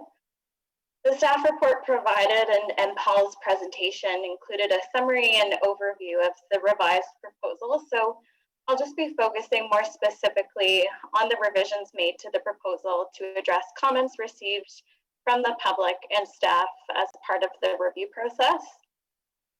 And I just wanted to also note that the staff report presented before council tonight includes a summary of the second submission comments that I understand have been received to date as noted by Paul, with some noted as outstanding. And we do intend to have further discussions with staff on the comments contained in the staff report. Next slide, please. So as Paul noted, the proposal is for a 6-story senior living facility at the northeast corner of Kerr Street and Rebecca Street in Kerr Village. And it will provide a continuum of seniors care, including memory care suites, assisted living suites, and independent living suites.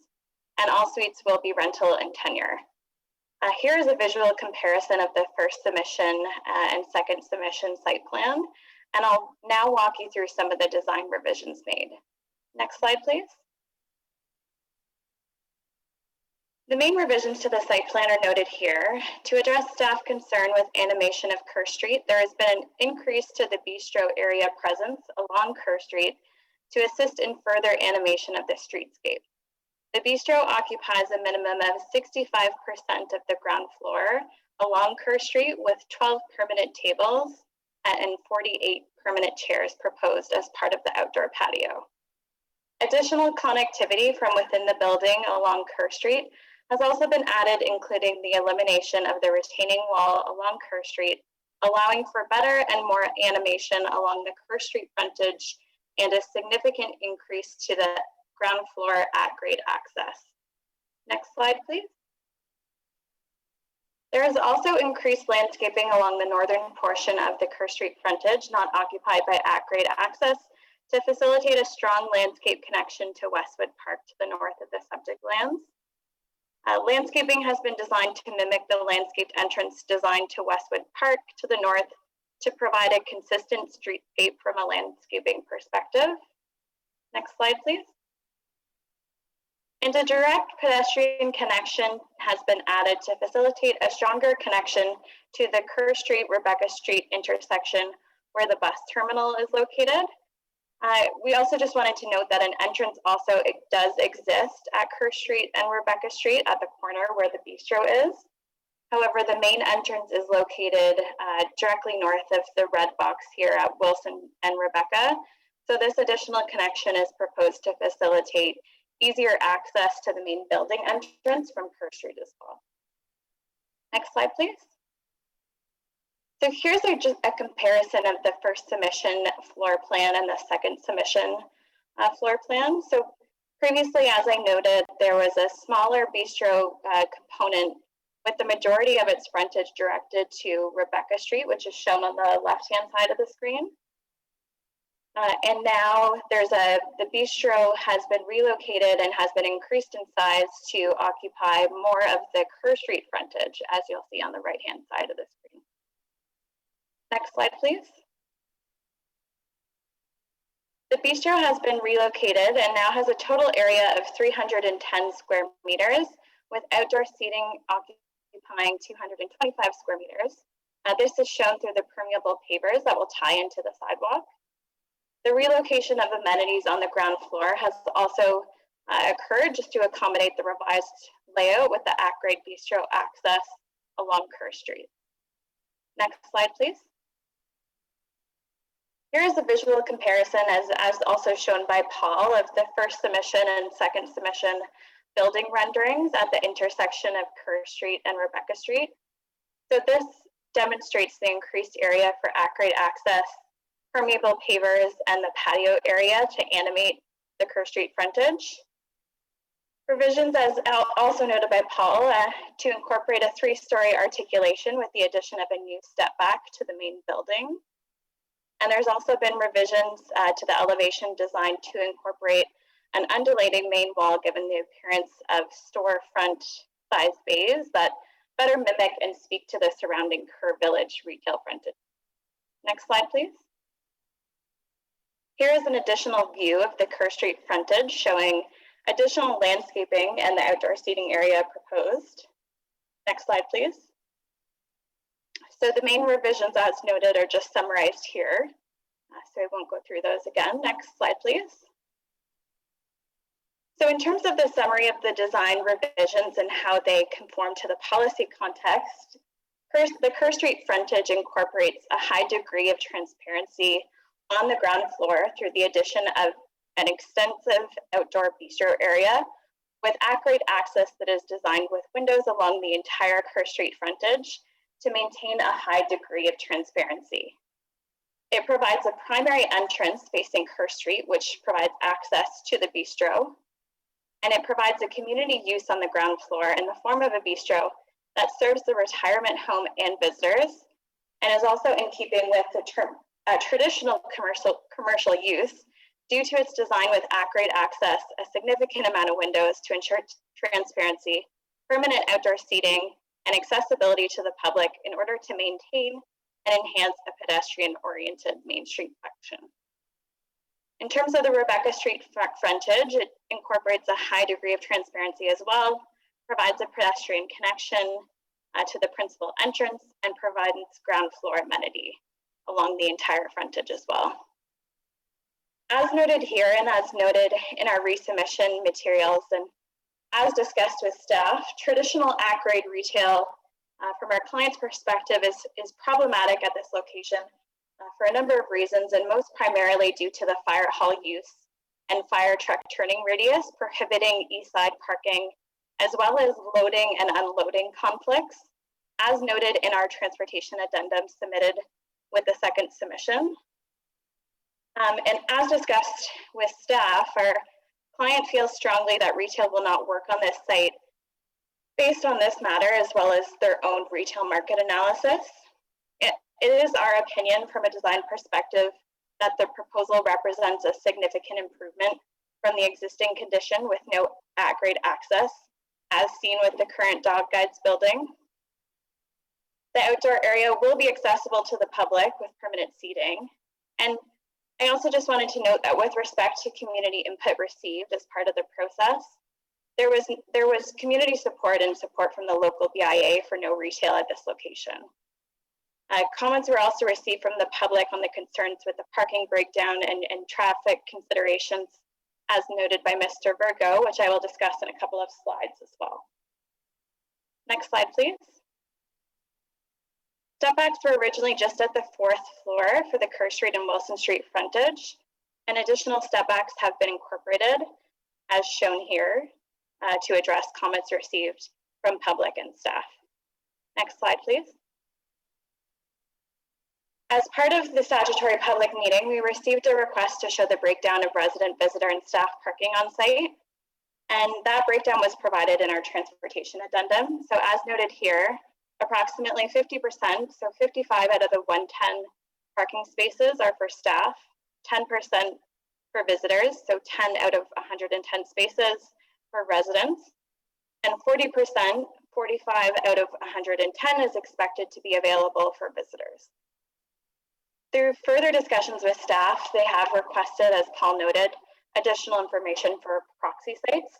So we do have that information, and for the benefit of council, we have a transportation addendum that summarizes 4 comparison sites that are provided by the end operator with an average parking ratio of 0.45, which is sufficient based on their operations and parking needs in the past few years. And I just wanted to note that our proposed rate of 0.48 is above that requirement, and of course, above the 0.33 zoning bylaw requirement. In terms of access, we were requested to consider access to Rebecca Street. And as part of our transportation addendum submitted with the second submission, we considered access, one entrance potentially coming from Rebecca Street, and it was determined to not be feasible from a transportation intersection analysis. So we are waiting further feedback from staff on that matter. And just regarding Mr. Virgo's comments regarding transportation, so in our original transportation study that we submitted, we did have information on the additional traffic that would be generated from the proposal. And it was noted that there is a nominal increase to traffic based on the existing use compared to the proposed use. And based on the proposal, it resulted in an additional 11 inbound trips and 13 outbound trips in the AM, and then 36 net new trips in the PM, so 19 inbound trips and 24 outbound trips, which is a nominal increase from a transportation perspective, and there were no new critical movements created as a result of this site traffic. Next slide, please. So Paul went through the scope of our application, so I won't address that in detail. And I will note that, as noted by Paul, our client has committed to continuing conversations with staff on bonusing as it relates to the height increase that's being sought on the property. Next slide, please. And that is it for my presentation. Thank you, Your Worship, and I'm happy to answer any questions. Thank you, Ms. McCrory. I'll start with the electronic hands showing for Councillor Duddeck and then Councillor Chisholm. Councillor Duddeck? Councillor Duddeck, you're muted.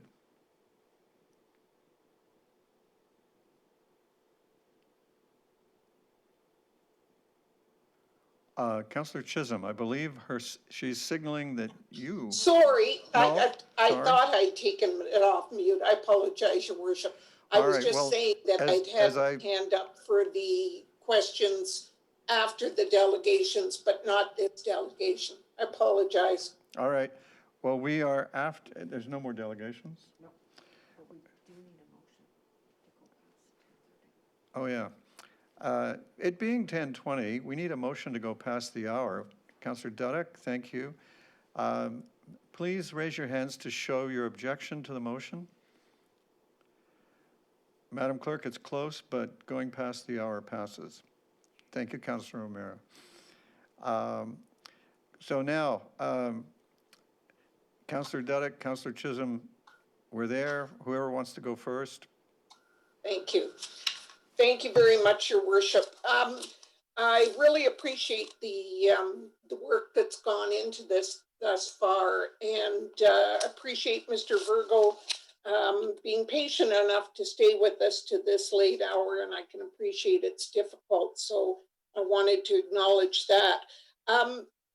At the appropriate time, I have a motion that I'd like to present, and I don't know if maybe while Councillor Chisholm's making some of his questions or posing comments, if I flip it to the clerk, is there a way she can flip it so that members of council can see it? Yes, I appreciate you anticipating that request. Why don't you send it to the clerk? The clerk can then put it on screen for council to see.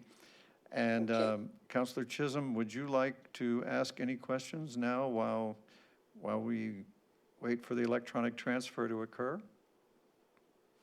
Thank you, Worship. Yes, just a couple of questions, and through you, Your Worship, to staff. The existing building now, where the dog guides, the front entrance to the roadway, and the new development coming in, is there an increase or a decrease in the spacing from the front door to the roadway?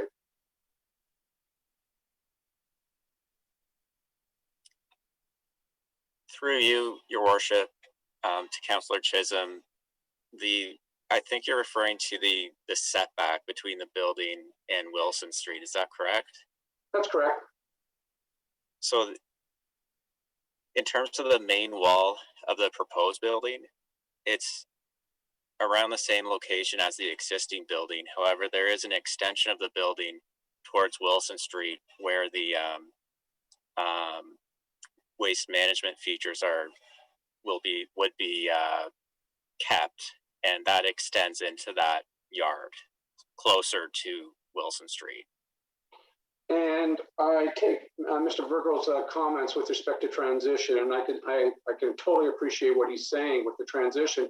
And I think that's with Kerr Street all the way up with residential areas so close to the commercial component of Kerr Street. I don't think this would be the first and the last time we have issues with this transition.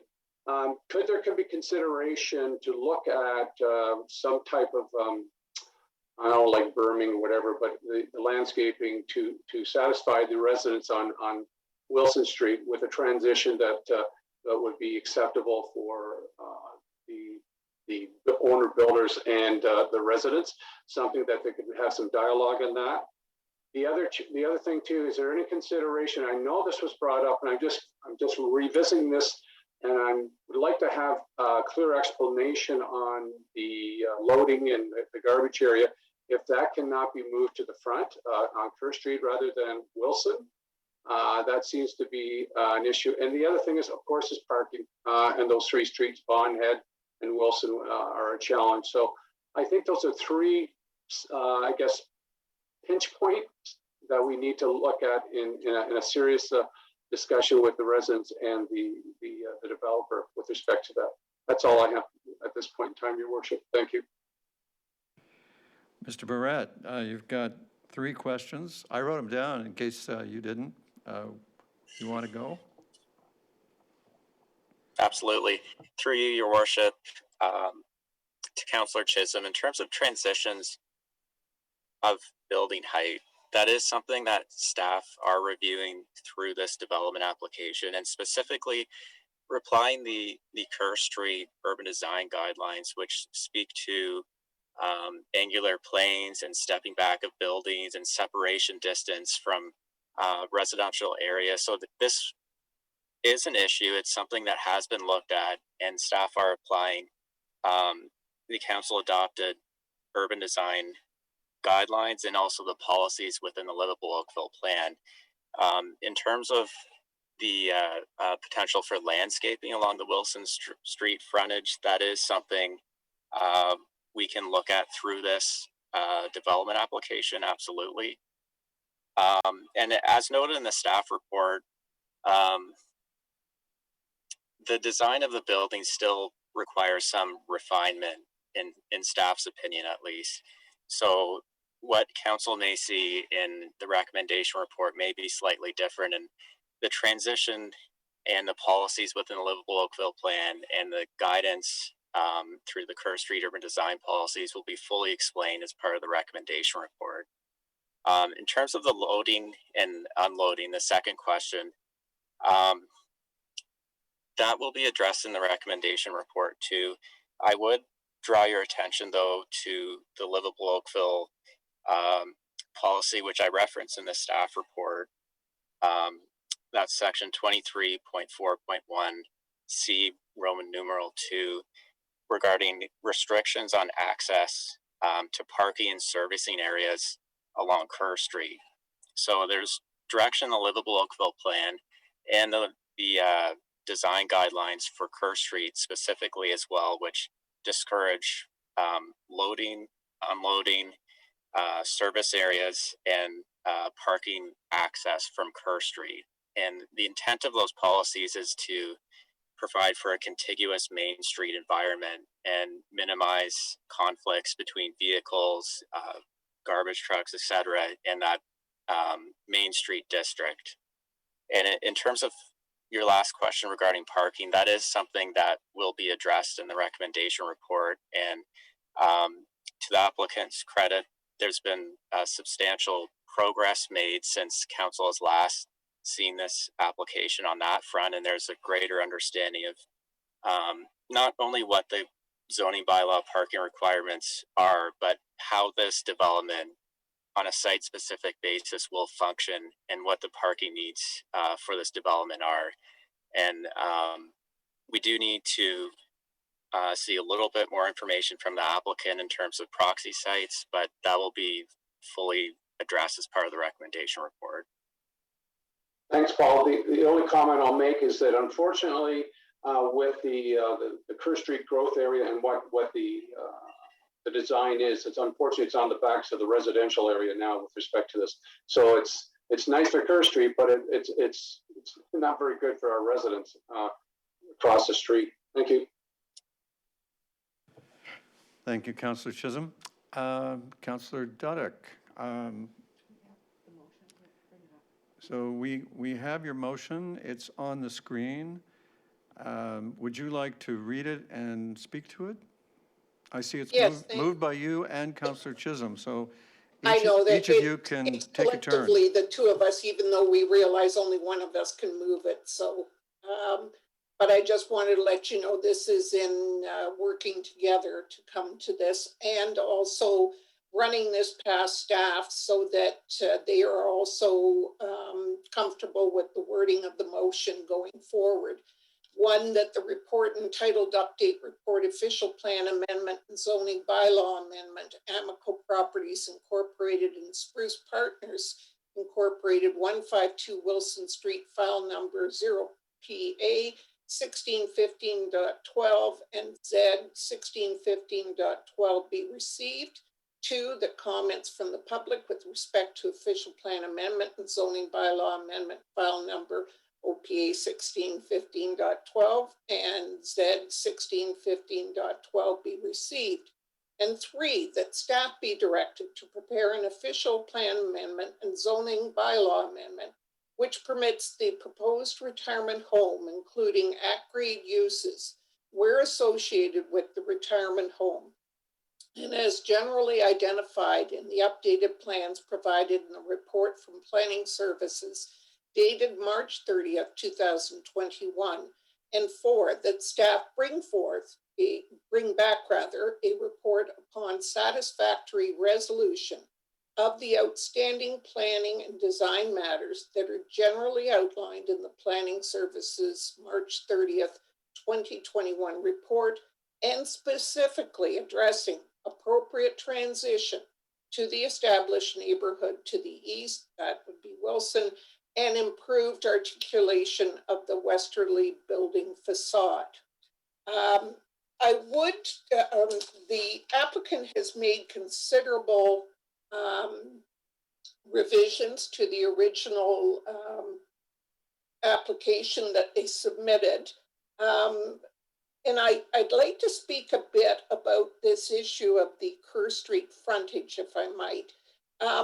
I was fortunate enough to have been part of the 2005 Kerr revitalization process that we went through.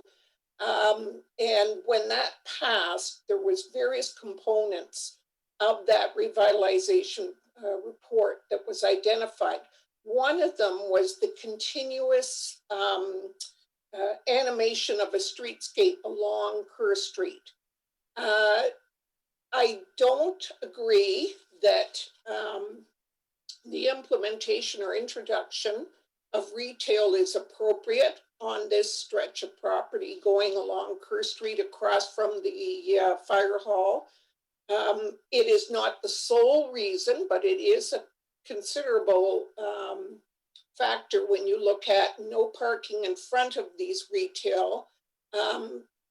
Councillor Chisholm, I already have, and I dare say other members have, with commercial or business improvement areas. If there's not sufficient parking, they go down the side roads. And then we have a whole myriad of issues where people are complaining, why did the person not provide sufficient parking on their site for that?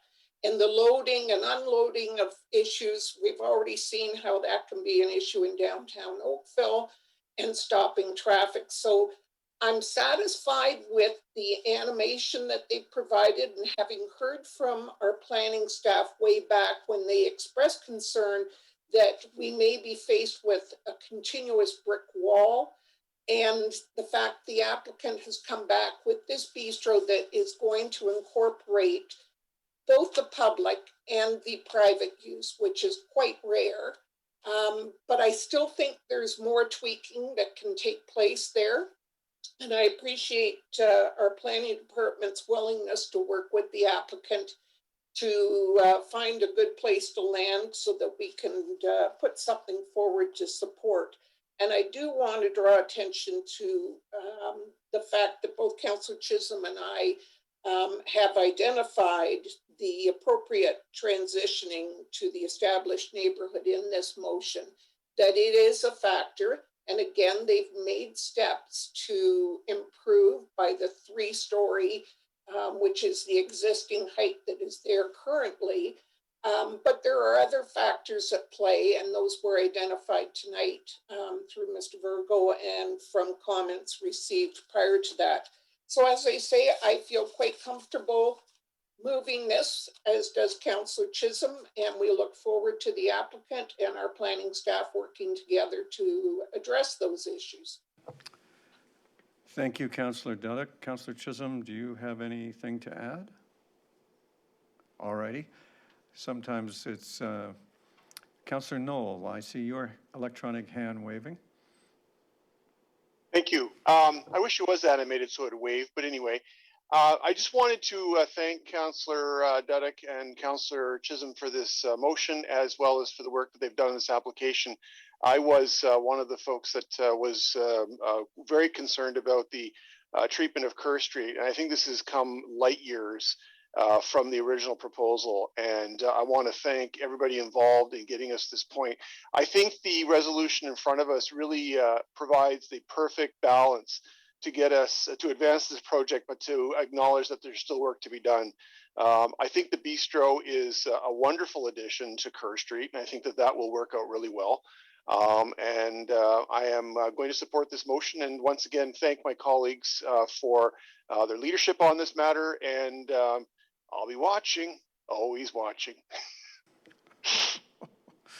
All righty, Councillor Robertson, I see your electronic hand. Thank you. I just wanted to clarify one thing. Is the bistro still a private bistro that's only for residents and their visitors? It's not accessible to people coming in off the street on Kerr Street, or did I misunderstand that? Would the applicant like to speak to that? Ms. McCrory, can you answer the councillor? Through you, your worship, to the councillor, there will be a public serving component. So it is intended that the public will have access to the outdoor bistro area. Thank you. That helps clarify that for me. Thank you. Thank you, Councillor Robertson. If there are no other questions, thank you, Ms. McCrory, for being here and sharing and being on hand to answer that question. Can I put the vote? All those, is there any objection to the motion by Councillor Dudek with support from Councillor Chisholm? Madam Clerk, there's no objection and the motion carries. Thank you, everybody. We now come to the provincial consultation on growing the size of the Greenbelt, item 7.4. And there is, I'm not sure how much of, I've seen proposals to add to this recommendation, and I want to just make sure they're on the floor and in front of you. Councillor Elgar, I believe, would like to add, and I'll read it, that the natural area and open space lands in public ownership that are contiguous to the 14 Mile Creek Valley lands, currently designated Urban River Valley under the Greenbelt Plan, be considered for inclusion in the Urban River Valley designation as shown in Figure 1 attached to the email from Councillor Elgar dated April 11th. And I'll just mention that I support this, and I thank him for the initiative. And I understand that Councillor Adams also has an addition, and I'm not in possession of that. So Councillor Adams, or Madam Clerk, oh.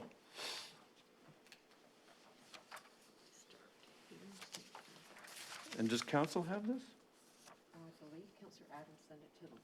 Okay, I'm told that you received this, council.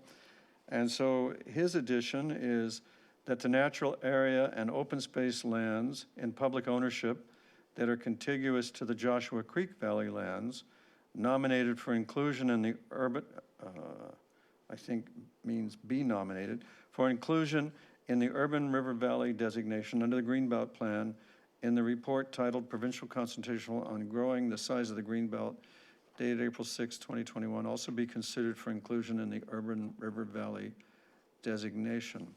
And then, in addition to that, number 5 would be that the province consider broadening the Urban River Valley description in the Greenbelt Plan to include the Lake Ontario shoreline in recognition of the regional significance of the linkages and ecological contributions that these lands provide, and that the province consider renaming the Urban River Valley designation to urban greenbelt connections. And number 6, that the natural area and open space lands and public ownership along the Lake Ontario shoreline in the town of Oakville be considered for inclusion in this broader designation called urban greenbelt connections, subject to further consultation with the town of Oakville to determine that this greenbelt plan designation is appropriate in the context of the town's long-term strategies and plans for the waterfront. And I'll just mention that the Credit Valley Conservation Authority, of which Councillor Adams is the vice chair, is, as far as I know, the first to put forward this concept of, in item 5, where the Lake Ontario shoreline gets some additional love and protection. Councillor Elgar, would you like to speak to your addition? And then Councillor Adams, would you like to speak to yours? And Mayor Burton, I'd just like to say I don't think I need to speak to it. I think it's pretty self-explanatory. You read it off exactly right. And unless somebody wants to see the map, and I believe Kirk has got the map if anybody wants to see it, but I'm fine with it. I just asked for council. Okay. And Councillor Adams? Likewise, I think it's fairly self-explanatory. The intent is, of course, to add the additional lands that are around the Joshua Creek Valley system as the first part. And I wanted to thank our staff for helping to draft the really fancy words that went along with it. They greatly improved the second and the third components with respect to the shoreline. The concept did in fact come through Credit Valley Conservation, but I think our staff have immensely improved the wording that goes along with it. Well, great. Let's hope that Credit Valley Conservation appreciates our staff's good work. So Council, because we're in the Committee of the Whole, I think we could accept one mover of the entire thing, 1 through 6, if that suits you. Who would like to be the mover? Councillor Sanju was fast off the mark there, so you win the honor. Congrats on those reflexes. Is there any objection to the motion? Madam Clerk, there being no objection, the motion carries unanimously. Council, if it pleases you, I'd like to have the clerk recorded as a, not just as a unanimous vote, but list all the names of us present as in support, and that'll save a little bit of time in terms of doing a recorded vote. So we take away the process, but keep the result. If you'll turn with me now to item 7.5, this is the notice of amendment to bylaw 2018-104, the Glasgow House at 340 Spruce Street. This is a straightforward matter where the address is changed, and so we need to change an address for bureaucratic purposes. Let me call it. Can I get a mover for this? Councillor Chisholm, thank you for that. Good reflexes. Any objection to this motion? Madam Clerk, there being no objection, it carries. Now we come to the notice of amendment to bylaw 1991-219 for 78 Allen Street.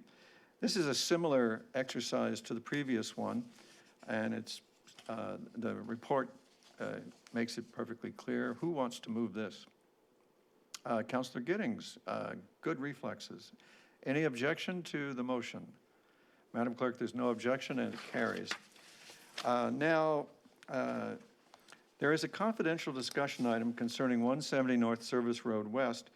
I'm advised that one of us would like to ask a question, and I don't know if the question requires going into camera to ask and answer the question, but let's, just in case we are going into camera, can I get you to dispose of the advisory committee minutes as listed in the agenda? Councillor Duddick, and this is not just approving the minutes or receiving the minutes, but also approving the heritage permit application as noted.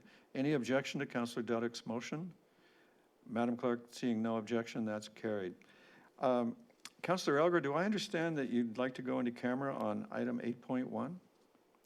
Yes, Mayor Burton, I would. It won't take long. I just want clarification on one point. All right. Is it a clarification you could be satisfied with offline with Mr. Perlin? Yeah, I actually, at this hour, I can do that. It just is about, it's the word compensation that I want to just check on. Okay.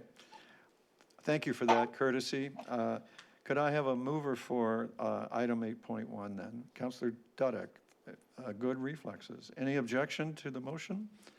Madam Clerk, no objection being seen, that carries. We now reach the point, I believe, where we can have a motion to rise and report.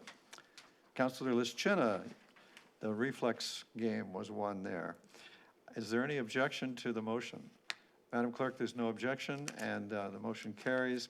I rise and report the Committee of the Whole has met and made recommendations on consent items 4.1, 4.2, and 4.3, confidential consent items 5.1 and 5.2, public hearing items 6.1 and 6.2, discussion items 7.1, 0.2, 0.3, 0.4, 0.5, and 0.6, and confidential discussion item 8.1, and advisory committee minutes item 9.1, as noted by the clerk. A mover and seconder for the report is in order now. Councillor Grant, very good speed that time, and Councillor Palmer, you're no slouch either. Thank you. Any objection to the motion? And the motion carries for lack of objection. Thank you, everybody. Now, that brings us to new business of an emergency congratulatory or condolence nature, and Councillor Giddings is recognized. Thank you, Mr. Mayor. Oakville recently lost a resident who for many years cared deeply about his adopted town and showed it through his untiring dedication and involvement. Archie McCallum recently passed away at Ian Anderson House after a short illness. Archie's obituary spoke of his strongly held belief in giving back and that he was a devoted volunteer to a wide variety of organizations and causes. He was described as gracious, tenacious, resourceful, and respectful. He lived in all 3 wards south of the Queen Elizabeth over the years. He was always willing to help. He delegated frequently on a wide variety of topics, with planning matters as one of his key interests. Today, we would describe him as somebody who's deeply committed to the preservation of stable neighborhoods. So I'd like to acknowledge Archie's contributions to the town of Oakville over the many years and offer our condolences to his loved ones. Thank you, Mr. Mayor. Thank you, Councillor. I join you in those sentiments. I remember when he moved to a retirement home in the western part of town, he organized those residents into a political action group and often had us over to answer his stern and nevertheless quite polite questions. But he was always a fountain of goodwill and interest in our town. If there's no one else, then a motion for the consideration and reading of the bylaws and a second would be in order. Councillor Knoll and Councillor Longo, well done. Is there any objection to the bylaws? Madam Clerk, no objection being seen, the bylaws are adopted as listed in the agenda. And Council, before 11 o'clock, we've finished the work of the meeting, and as a result, we're done for the night. Thank you very much for your time and attention, and I think your very good decisions tonight, and it's been terrific working with you. And good night. Happy birthday, Mayor.